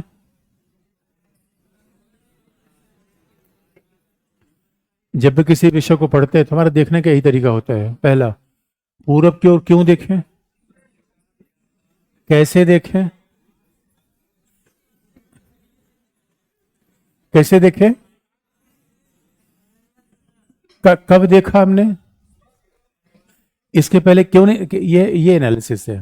तो हम बार बार आपको ये कहते हैं जैसे कि अब ये नहीं, आप केवल इन्फॉर्मेशन पे दौड़ने की जरूरत नहीं है कि पूरब की ओर देखो आते पॉलिसी यहाँ शुरू हुई, ये समझौता किया, ये अग्रीमेंट हुआ। मामला बड़े क्रिटिकल होता है, एनालिटिकल होता है। तो अगर आप देखेंगे पूरब की तरफ हमने कब देखा, क्यों देखा, कैसे देखा, इसके एग्जाम्पल आपको बता दे। पूरब पूरब का मतलब है, अब जरा देखिए इंडियन ओशन में सेंटर में कौन है, ये जियो पॉलिटिक्स है। इसलिए आप याद रखिएगा साउथ ईस्ट एशिया हमारा सुदूरवर्ती पड़ोसी है, दक्षिण एशिया हमारा निकटवर्ती पड़ोसी है, वेस्ट एशिया हमारा सुदूरवर्ती पड़ोसी है। वेस्ट एशिया, दक्षिण पूर्व एशिया, और जो भी घटना यहाँ होती है वो सीधे हमें प्रभावित करती है। इसलिए आप देखेंगे समस्या फिलिस्तीन की हो रही है, प्रभावित हमें करती है। समस्या दक्षिण पूर्व एशिया में होती है, प्रभावित हमें करती है। लेकिन पूरब और पश्चिम में एक अंतर आप देखेंगे, हमारे लिए पूरब का भी महत्व है, पश्चिम का महत्व है, अलग अलग महत्व है। लेकिन खास बातें देखेंगे पूरब और पश्चिम में थोड़े फर्क है। पूरब जितना शांत है पश्चिम उतना ही कोलाहल भरा है। यहां पश्चिम का मतलब है वेस्ट एशिया, पश्चिम का बड़ा मतलब तो माना जाता है यूरोप तक। तो यहां पर यूरोप तक हम पश्चिम का मतलब नहीं ले रहे हैं। पश्चिम एशिया में कहीं ना कहीं कोई फिलिस्तीन की समस्या, ISIS, सीरिया, उसमें ईरान, लेबनान, ऐसा लगता है। पश्चिम की तरफ देखोगे तो ऐसा लगता है कोई नाना पाटेकर की फिल्म देख रहे हैं, मार धाड़। एक बार मैं फिल्म देखने गया जिला गाजियाबाद, जैसे सिनेमा हॉल से आया पहले मैं अपनी तरफ देखा भाई कोई गोली वोली लगी तो नहीं है हमें, इतना मार धाड़। इसलिए स्वाभाविक रूप में जो वेस्ट है वो बड़ा वोलाटाइल है, लेकिन हमारे लिए बड़ा इंपॉर्टेंट है। ईस्ट बहुत शांत है। ईस्ट में एक बेवड़ा है जो बार बार प्रॉब्लम करता है, उसका नाम इधर है उत्तर कोरिया। इस ईस्ट की शांति भंग करने का एक ही काम देश करता है, उत्तर कोरिया। और एक बात याद रखिएगा, पूरी दुनिया में भाई यूरोप तो इंडस्ट्रियलाइज हो ही गया, यूरोप समृद्ध क्षेत्र है। पूरी दुनिया के पूरे ग्लोब को उठाकर देखिए, ग्लोब में आपको कौन भाग अच्छा लग रहा है ये तो आपका पसंद है, लेकिन कौन भाग संपन्न है वो सीधे दिखता है, यूरोप। लेकिन यूरोप के बाद विकासशील देशों में, यूरोप के बाद जहां इंडस्ट्रियलाइजेशन हुआ उसका नाम है ईस्ट। अभी चाइना में तो हुआ ही, यूरोप के बाद जहां इंडस्ट्रियलाइजेशन हुआ वो क्षेत्र कौन है, ईस्ट। विकासशील देशों में, अगर यूरोप तो पूरी दुनिया का संपन्न क्षेत्र है, विकासशील देशों में सबसे संपन्न क्षेत्र कौन है, ईस्ट। तो आप कहेंगे ईस्ट का मतलब क्या माना जाए, तो मेरे दोस्तों ये है म्यांमार। और आप जानते हैं म्यांमार के साथ हमारा बहुत पुराना संबंध है। म्यांमार के साथ तो हमारा बड़ा, गवर्नमेंट ऑफ इंडिया के 1935 के पहले म्यांमार हमारा ही साथ था। तो जब हमने पूरब की तरफ देखा, पहला म्यांमार ही दिख गया। लेकिन हमने कहा थोड़ा और आंख बड़ी करते हैं, और जैसे हमने बाइनाकुलर लिया, उसके बाद तो देखा इंडोनेशिया, मलेशिया, कुआलालंपुर, उसके बाद आ गए ऑस्ट्रेलिया। पूरब कहाँ तक खत्म होता है, ऑस्ट्रेलिया तक। पूरब तो ऑस्ट्रेलिया तक जाता है। और एक खास बात है, पूरब, ओ माय गॉड, पूरब हमारे इतना नजदीक रहा है। अभी संयोग की बात है, पूरब हमने देखा 1992 में, इतना देर में क्यों देखा। और पूरब का एग्जाम्पल आपको बता दें, देखिए इंडिया का हाल ये रहा, इंडिया ने हमेशा सिविलाइजेशन पैदा किया, कभी विस्तारवादी नीति नहीं अपनाई।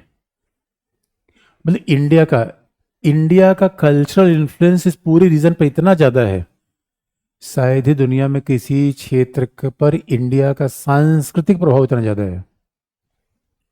और अगर एक एग्जांपल आपको बता दें, देखिए खास तौर पे इंडो, कौन सा Asia, Indo Indo China. Indo China में कौन है, वियतनाम, लाओस और कंपूचिया। Indo China, Singapore. पुर केवल भारत में होता है मेरे दोस्तों, भारत के अलावा जहां पुर है वो कौन है, वो मगर सिंगापुर। इंडोनेशिया, इधर थाईलैंड, पहले श्याम था ये, पहले इसका नाम था श्याम, उसके बाद हो गया थाईलैंड। बोरोदुर का सबसे, दुनिया का सबसे विशाल टेम्पल बोरोदुर कहाँ है, बोरोदुर कहाँ है, थाईलैंड में नहीं है।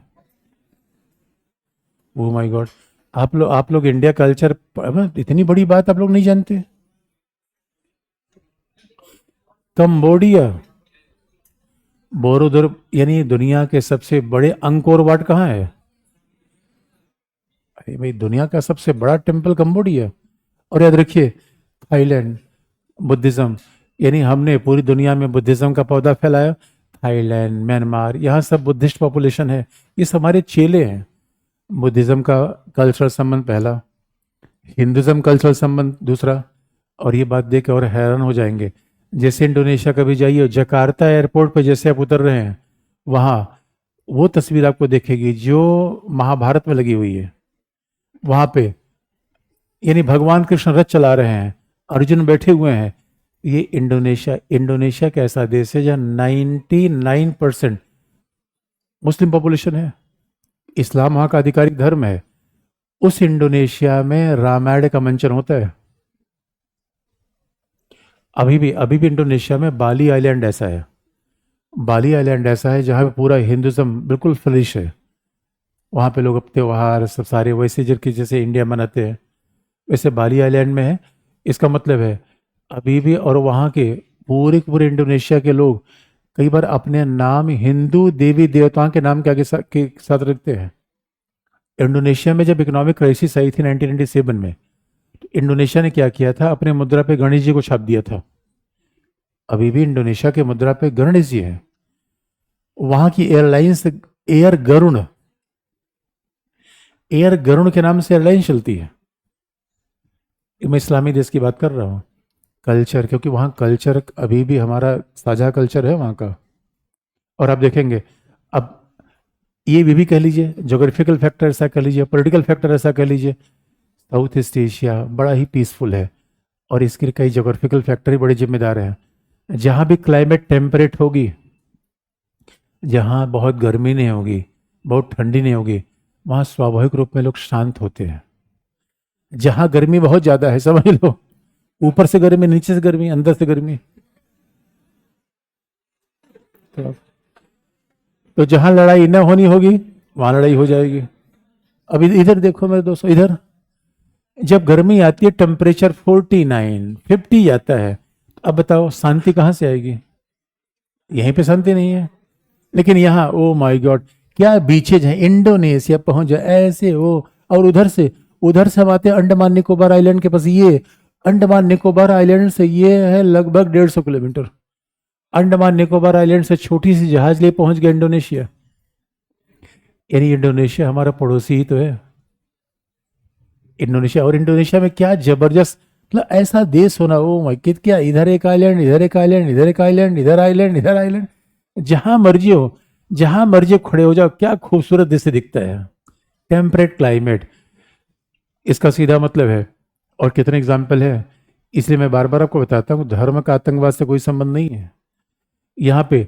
और लेकिन ये भी आप देखेंगे पश्चिमी एशिया चले जाएंगे, यहाँ पे सारे इस्लाम को मानते हैं, इस्लाम, सारे देश ही इस्लामी हैं, सारे देश, इजराइल के अलावा, उसको बेचैन किए हुए हैं सारे मिलके। पश्चिम एशिया में टॉलरेंस कम है, ये बात फैक्ट है।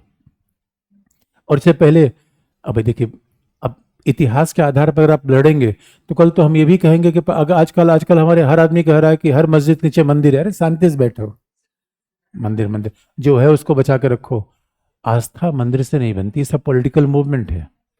ये सब हतोत्साहित करना चाहिए किसी भी लोकतांत्रिक सभ्य समाज में। अब कहोगे कि ना, जो आपका घर है उसके नीचे मेरे दादा घर छुपा हुआ है, खोदो इसको, मेरे दादा की आत्मा यहाँ बैठी, ये सब बातें करना है बहुत बेकार की बात है। मेरे बच्चों, रेडिकलाइजेशन पूरी दुनिया को नुकसान पहुंचाता है, ऐसा नहीं होना चाहिए। वैसे भारतीय समाज कभी रेडिकल हो ही नहीं सकता, लेकिन आप याद रखिएगा पश्चिम एशिया में पॉलिटिकल तरीके से, आपको क्या लगता है कि पश्चिम एशिया के लोग इजराइल के खिलाफ हैं? नहीं, अब चूंकि पॉलिटिकल मास्टर्स इजराइल के खिलाफ हैं। और याद रखिएगा पॉलिटिक्स में ऐसा होता है, उनका टारगेट होता है अमेरिका की तरफ, लेकिन अमेरिका के टारगेट करना है तो किसको हिट करते हैं? इजराइल को। इसे यहूदी बना मुस्लिम का संघर्ष न देखा जाए, ये भी मामला पॉलिटिकल है, जहां पे पॉलिटिकल रेडिकलाइजेशन पैदा करने का प्रयास किया जाता है, मामला होता है। लेकिन साउथ ईस्ट एशिया देखिए, इनके डेवलपमेंट का मॉडल अलग आया। हमने पहले लोकतंत्र लिया, उसके बाद विकास किया। इनका पहले विकास करेंगे, उसके बाद लोकतंत्र लेंगे, इनका मॉडल अलग है। अच्छा, लेकिन इनके देखिए आबादी बड़ी कम है। इंडोनेशिया 20 करोड़, सबसे बड़ा देश है, 20 crore. Indonesia is equal to less than UP. इसे दोस्तों यूपी पर हमें गर्व करने का मन करता है। कई देशों को हम पीछे करते हैं। याद रखिए, इन पूरे साउथ ईस्ट एशिया के 10 देशों की जनसंख्या मिलाए तो 10 देशों की जनसंख्या मिलाकर होती है 45 करोड़। उतना हमारी कुंभ मेला में भीड़ आने वाली है। 45, 10 देश मिलकर 45 करोड़, और यूपी बिहार मिलके, ये हमारा जलवा है। दूसरी बात आपको सीखने की है कि देखिए पॉलिटिक्स कैसे प्रॉब्लम करती है। पॉलिटिक्स से प्रॉब्लम करती है, ऐसा नहीं था साउथ ईस्ट एशिया में कभी झगड़े थे ही नहीं, लेकिन इन्होंने होशियारी की, झगड़े को देख के समझ लिया झगड़े से कभी किसी समाज का विकास नहीं होता, सबका नुकसान होगा। इंडोनेशिया में सुकार्नो थे, इंडोनेशिया में सुकार्नो आए और सुकार्नो ने कहा, इंडोनेशिया सबसे बड़ा देश था, तो सुकार्नो ने कहा कि मैं मलेशिया का टेटुआ दबा दूंगा। मलेशिया, अब आप देखिए दोनों देश इस्लाम को मानने वाले हैं। अब यहां धर्म का मामला है, पॉलिटिक्स का।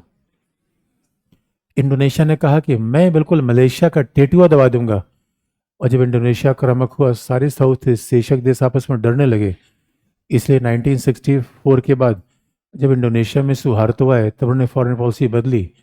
उन्होंने छोटे पड़ोसी देशों के साथ आक्रामकता के बजाय अच्छे व्यवहार को अपनाया। इंडोनेशिया को इसका फायदा हुआ। यानी इन इतिहास घटनाओं को देख के हम समझ सकते हैं कि फॉरेन पॉलिसी में कैसी पॉलिसी अपनानी चाहिए। वैसे कोल्ड वार का माहौल था, तो साउथ ईस्ट एशिया भी कोल्ड वार में डिवाइडेड था। एक तरफ अमेरिका के दोस्त थे, एक तरफ अमेरिका के दोस्त था इंडोनेशिया, सुहार्तो के बाद इंडोनेशिया अमेरिका के साथ आ गया। एक तरफ साउथ ईस्ट एशिया बड़ा डिवाइडेड था 1991 के पहले। और वो डिवीजन कैसे था?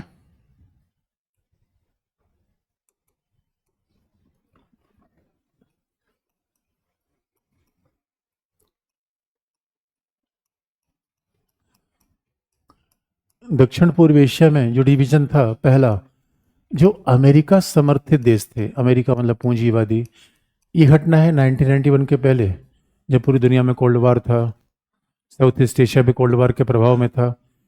अमेरिका समर्थित इंडोनेशिया, मलेशिया, थाईलैंड,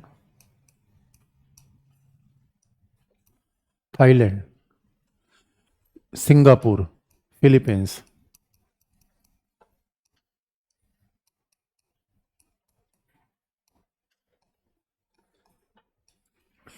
ये अमेरिका समर्थित थे। अच्छा, सिंगापुर भी, फिर सिंगापुर मलेशिया से अलग हुआ 65 में। 65 के पहले सिंगापुर मलेशिया के साथ था। और अभी आप देखेंगे वहाँ एक और नया देश बनने वाला है, उसका नाम क्या? East Timor.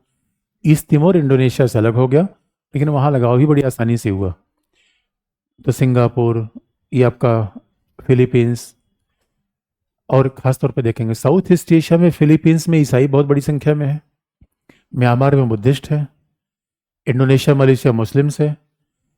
सांस्कृतिक विविधता बहुत ज़्यादा है। एक बात याद रखिए, जहाँ सांस्कृतिक विविधता बहुत ज़्यादा होगी वहाँ धार्मिक कट्टरवाद हमेशा कम होगा। ये फैक्ट है।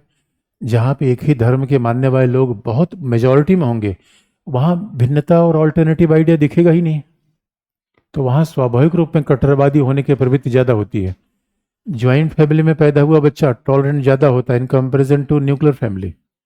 न्यूक्लियर फैमिली में कुल मम्मी पापा को देखा, ज्वाइंट फैमिली में दादा भी कूट रहे हैं, चाचा उन्होंने एक लाफा दिया। राहुल देखिए न्यूक्लियर फैमिली में पैदा हुआ, इसे किसी की बात नहीं सुनता। ये ज्वाइंट फैमिली में रहा होता अब तक पता नहीं इसकी कितनी कुटाई हुई होती है। नहीं, मैं मजाक कर रहा हूं। ये दूसरी बात, सोवियत संघ के खेमे के साथ कौन था? और मतलब समाजवादी खेमे में 1960 के बाद सोवियत संघ और चाइना के बीच डिवीजन हो गया, और साउथ ईस्ट एशिया भी इस कोल्ड वार का शिकार रहा। और आपको हम याद दिला दें, अमेरिका समर्थित इन्हीं देशों ने पहली बार साउथ ईस्ट एशिया में बनाया आसियान। आसियान बना 67 में, और आसियान के 5 मेंबर कौन थे जो ऊपर लिखे गए हैं? ये घटना इसलिए है, कोल्ड वार में दुनिया में तमाम भागों में ऐसी समस्या होती थी। और याद रखिएगा, जो अमेरिका के साथ था उसने पूंजीवादी इकोनॉमी अपनाई, जो अमेरिका के साथ था। और इन देशों ने क्या किया? लोकतंत्र को उतना प्राथमिकता नहीं दी।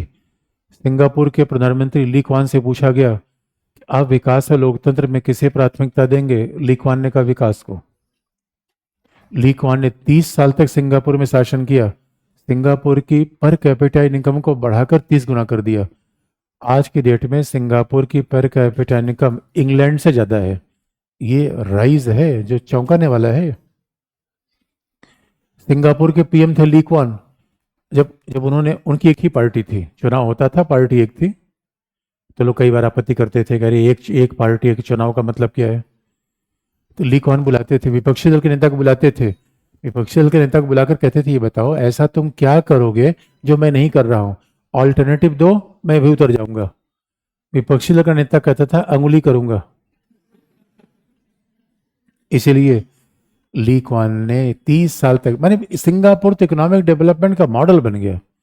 ये कहानी है साउथ ईस्ट एशिया की। इंडोनेशिया, मलेशिया आप चले जाइए, क्या इंफ्रास्ट्रक्चर है, समुद्र में हाईवे बना हुआ है। और जब भारत में कहा जाता है कि world class infrastructure, world class, अरे वर्ल्ड क्लास बाद में बनाइएगा, पहले साउथ ईस्ट एशिया के स्टैंडर्ड तो मैच कर लीजिए। और आप देखिए दुनिया में कितना कंपटीशन है। गोवा का सारा टूरिस्ट जा रहा है फुकेट, हमारे पास फैसिलिटीज कम है। और फैसिलिटीज रहेंगी भी, उसके बाद किसानों का आंदोलन चल जाएगा। लो, रही सही कसर वहां हम पूरी कर देंगे। तो अब जरा जरा सोच के देखो, दिल्ली एयरपोर्ट पे कोई उतरेगा ताजमहल देखने के लिए, तो नोएडा अलग महल देखेगा पहले वो। पहले नोएडा किसानों का आंदोलन देखेगा, तो ताजमहल जाने का उसका प्रोग्राम तो गड़बड़ा जाएगा। ये समस्या है। और साउथ ईस्ट एशिया, मलेशिया के प्रधानमंत्री एक बार आए थे, सलेम ग्रुप आया था पश्चिम बंगाल में इन्वेस्टमेंट के लिए, उसके बाद वो हंगामा हुआ, मलेशिया के प्रधानमंत्री वापस चले गए। उनका भारत में थोड़ा ज्यादा ही लोकतंत्र है। अभी कमाल की कहानी है मेरे बच्चों। लेकिन समाजवादी खेमा बट गया था 64 के बाद। स्पेशली समाजवादी खेमे में सोवियत संघ था और एक था चाइना। ये सब कहानी 91 के पहले की है। इन 91 के पहले सोवियत यूनियन, यूएसएसआर का शॉर्ट फॉर्म है union of Soviet socialist Republic. Soviet Samajwadi संघ को हम कहते हैं union of socialist Soviet Republic. South east Asia में सोवियत संघ के साथ था वियतनाम,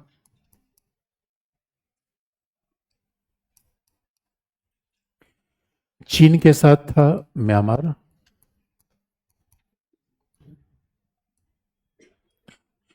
सोवियत संघ के साथ था वियतनाम, चीन के साथ था म्यांमार, और दो देशों में गृहयुद्ध छिड़ा हुआ था कि आखिर में वो सोवियत संघ के साथ है कि चीन के साथ है। साउथ ईस्ट एशिया के दो देशों में सिविल वार चल रहा था, कंबोडिया और लाओस। कंबोडिया और लाओस में, कंबोडिया मतलब कंपूचिया,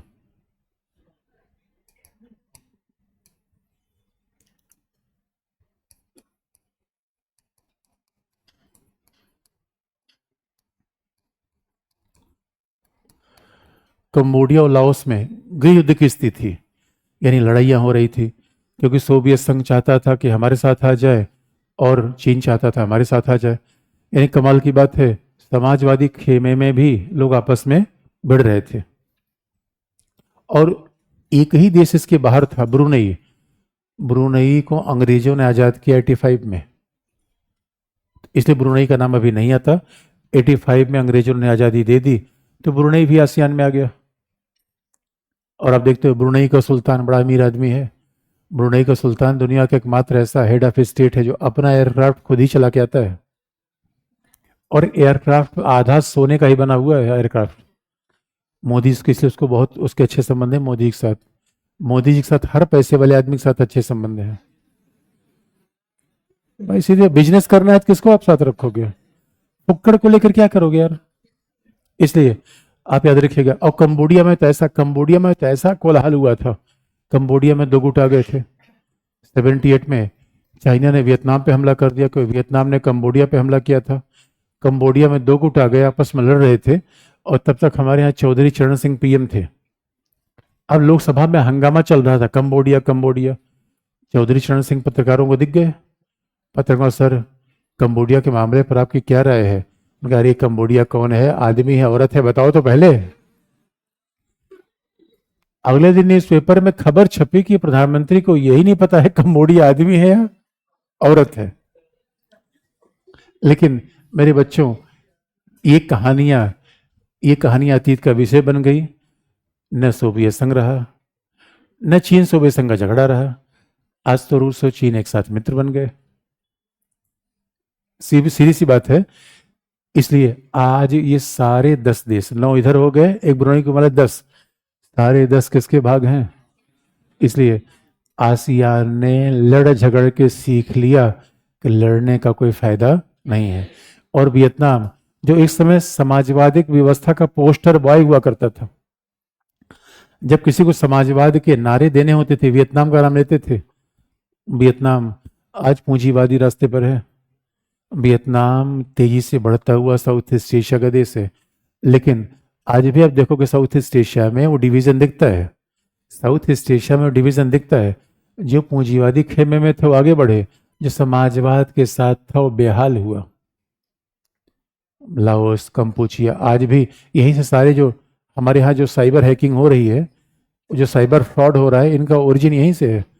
कई बार भारतीय नौकरी करने वहां गए और नौकरी करने के नाम पर साइबर हैकिंग में लगा दिया गया। पासपोर्ट छीन के, वीजा छीन के, उनको एक शेल्टर होम में बंद करके, बड़ी कंडीशन खराब है यहाँ पे। इसलिए आपने देखा म्यांमार में इस समय सैनिक संघर्ष है। साउथ ईस्ट एशिया भी प्रॉब्लम में है। म्यांमार तो इसमें जल रहा है। अब जरा सोच के देखो, म्यांमार जल रहा है, बांग्लादेश अस्थायी है, भारत पर प्रभाव क्या पड़ेगा? पाकिस्तान समस्याग्रस्त है। यानी हम खतरों के खिलाड़ी हैं मेरे बच्चों। काश हम भी स्विट्जरलैंड के पास रहे होते। ओ माय गॉड, एक ऐसे गगन के तले जहां प्यार ही प्यार पले। ऐसे कोलाहल के जोन में आए, जो देखो वही मारामारी कर रहा है। अब सवाल ये है, इसलिए अगर आपसे ये पूछा जाए कि पूरब की तरफ हमने 90 के बाद ही क्यों देखा, कारण आप बताएंगे? एक बात याद रखिएगा, बहुत सिंपल सा है। 90 के पहले आधी दुनिया हमारी पहुंच से बाहर थी। आप जानना चाहेंगे क्यों? क्यों? 90 के पहले आधी दुनिया हमारी पहुंच से बाहर थी, क्यों? बहुत अच्छा जवाब, बहुत अच्छा जवाब, लेकिन बस मैं समझ नहीं पा रहा हूं।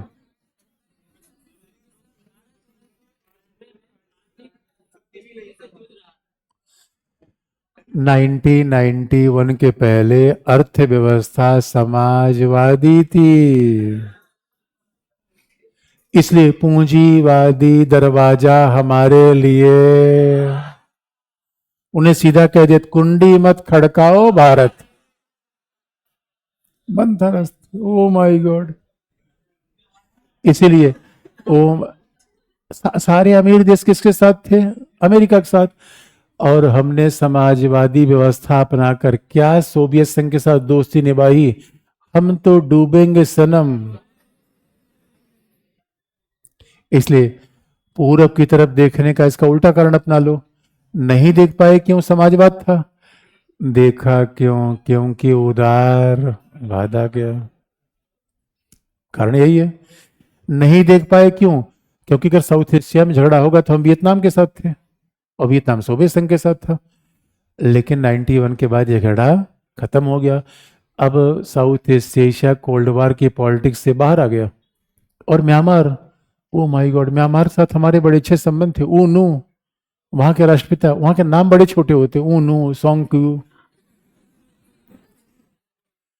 और म्यांमार के साथ तो हमारे संबंध बड़े अच्छे थे, लेकिन म्यांमार में सैनिक शासन आ गया। म्यांमार में सैनिक शासन आ गया 62 में चाइना के साथ। और संयोग की बात है, म्यांमार में सैनिक शासन आ गया, उसके बाद म्यांमार में भारतीय मूल के चटियार समुदाय के लोगों को भिगो भिगो के मारा गया। और भारतीय लोग वहां बड़े अमीर थे, बड़े बिजनेसमैन थे। तो म्यांमार में, जो म्यांमार में आज रोहिंग्याओं के साथ हो रहा है, वो पहले हमारे साथ हो चुका है। तो ऐसा नहीं कि हमारे साथ नहीं हुआ है। तो म्यांमार में, इसलिए हम, भारत सरकार म्यांमार से नाराज हो गई। भारत सरकार ने कहा म्यांमार के साथ संबंध नहीं बनाएंगे। उसके बाद तो हम यहाँ भारत में बैठकर म्यांमारी तानाशाही सरकार के खिलाफ लाउड स्पीकर से प्रचार करते थे। उसमें जॉर्ज फर्नांडिस बहुत मुख्य थे।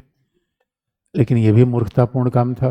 अरे म्यांमार छोटा देश है, मान लो कोई बात आपकी नहीं सुना, उसके खिलाफ जाने का मतलब नहीं होता। क्योंकि म्यांमार अगर आपके बस में नहीं रहेगा तो नॉर्थ ईस्ट उबलेगा। तो हुआ क्या, नॉर्थ ईस्ट के सारे उग्रवादी संगठन कहाँ चले गए? म्यांमार। वो तो राजीव गांधी 1988 में गए। राजीव गांधी ने कहा अब हमारे सैनिक सरकार के साथ संबंध होगा। वहां के छात्रों ने हमारा घेराव कर लिया। छात्रों ने कहा आप तो लोकतंत्र के साथ थे। उनका अभी भी है। उनका फिर सैनिक सरकार के साथ संबंध कैसे बना रहे हो? भारत सरकार ने कहा लोकतंत्र लाना न लाना आपका मुद्दा है, हमारा मुद्दा नहीं है। हमें म्यांमार में जो भी सरकार होगी उसी के साथ संबंध बनाएंगे। महाराष्ट्र में जो मुख्यमंत्री होगा उसी के साथ मेरा संबंध होगा, बस सीधी है।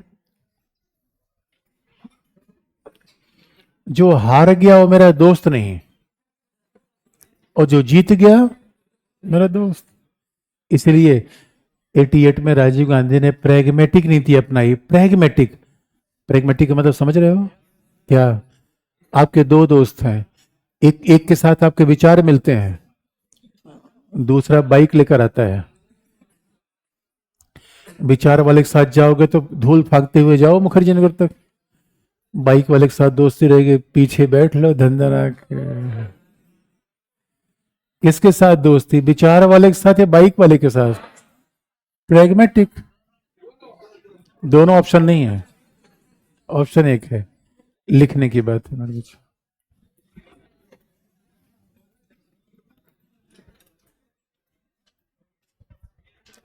हेडिंग है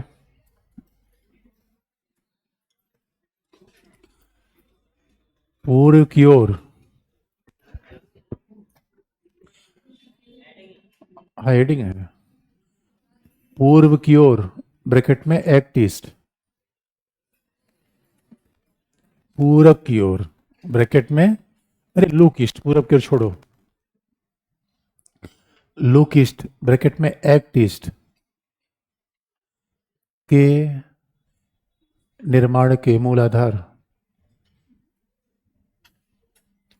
या मूल प्रेरक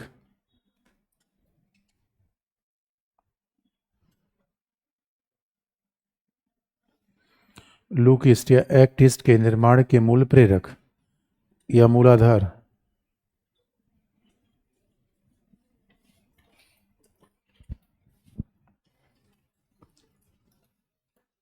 पहला,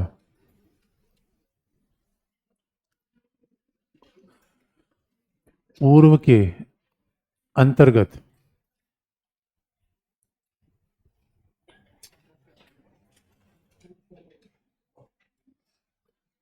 पूर्व के अंतर्गत दक्षिणी पूर्वी एशिया ब्रैकेट में आसियान,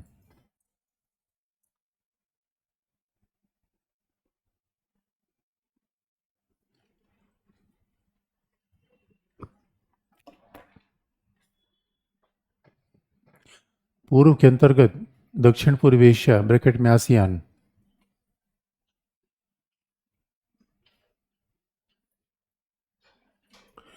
आसियान को केंद्र में रखा जाता है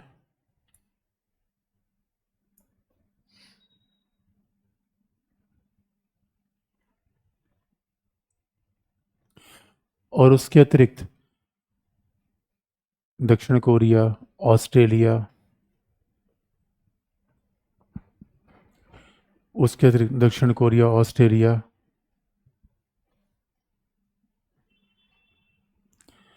दक्षिण कोरिया, ऑस्ट्रेलिया के साथ संबंध भी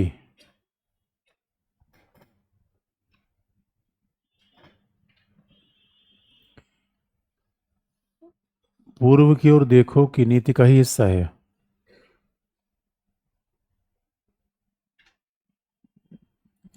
पूर्व की ओर देखो की नीति का हिस्सा है।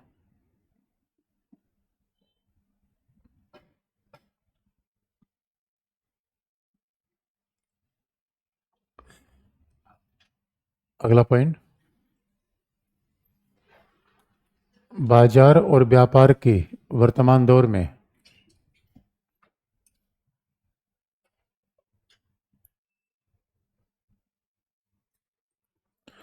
बाजार और व्यापार के वर्तमान दौर में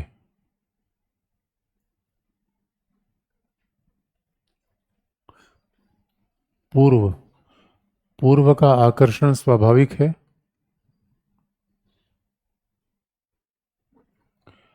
बाजार और व्यापार के वर्तमान दौर में पूर्व का आकर्षण स्वाभाविक है।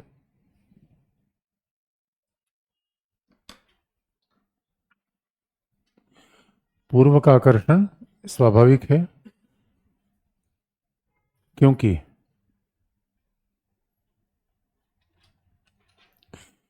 क्योंकि विकासशील देशों में दक्षिण पूर्व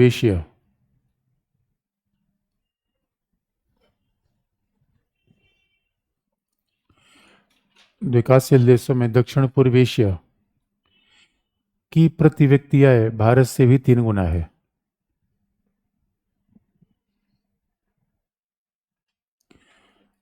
प्रति व्यक्ति आय भारत से भी 3 गुना है।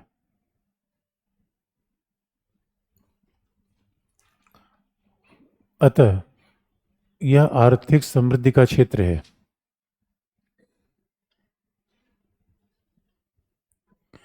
यह आर्थिक समृद्धि का क्षेत्र है।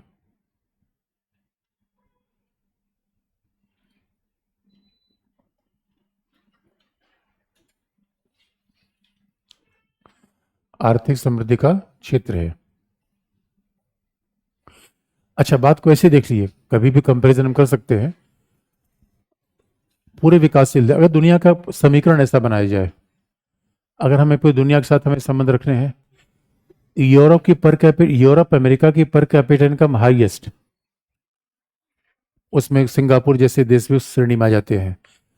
अफ्रीका का लोएस्ट, देखिए अलग अलग बाजार की अलग अलग विशेषता है।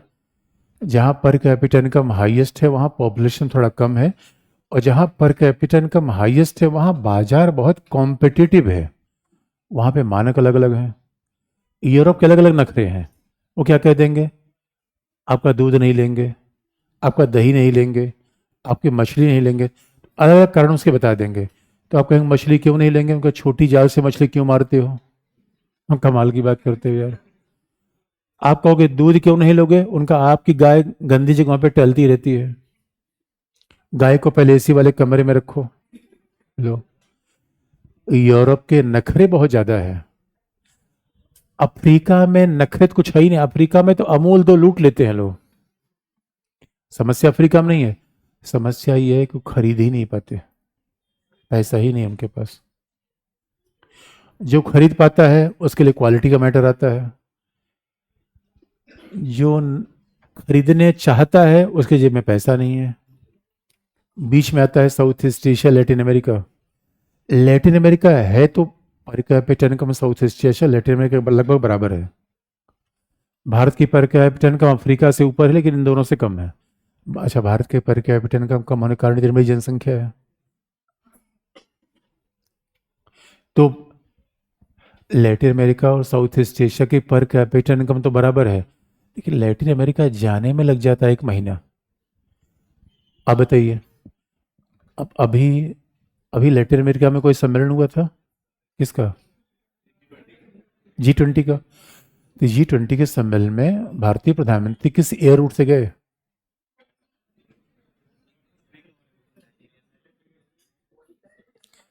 याद रखिएगा। भारत लैटिन अमेरिका के बीच में सीधी फ्लाइट सर्विसेज आज तक नहीं है। यहाँ का जब जहाज पहुंचता है 30 दिन लगा देता है। लैटिन अमेरिका दूर बहुत है, और साउथ ईस्ट एशिया जैसे निकले कौन टकरा गया, जैसे निकले कौन टकरा गया। ऐसे कंपैरिजन करके भी आप लिख सकते हैं क्यों जा रहे हैं, कहाँ जा रहे हैं। दुनिया में अलग अलग रीजन है ना। लिखिए, क्या लिखा आपने, क्या लिखा आपने, क्षेत्र है। अगला पॉइंट, दक्षिण पूर्व एशिया।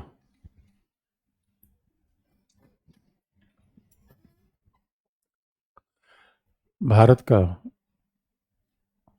विस्तारित पड़ोसी है, एक्सटेंडेड नेबर है।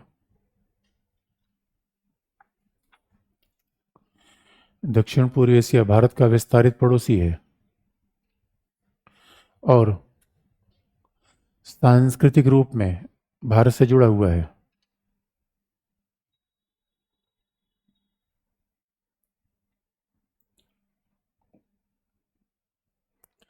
सांस्कृतिक रूप में भारत से जुड़ा हुआ है। अगला पॉइंट, मणिपुर में होने वाली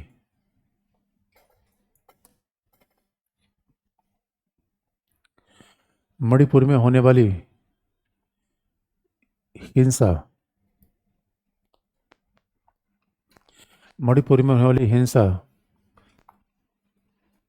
के पीछे म्यांमार से आने वाले शरणार्थी भी, मणिपुर में होने वाली हिंसा के पीछे म्यांमार से आने वाले शरणार्थी और अवैध हथियार भी उत्तरदायी हैं। म्यांमार से आने वाले शरणार्थी और अवैध हथियार भी उत्तरदायी है।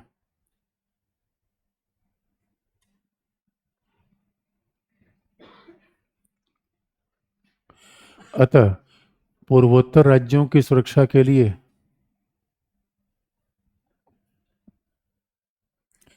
पूर्वोत्तर राज्यों की सुरक्षा के लिए और विकास हेतु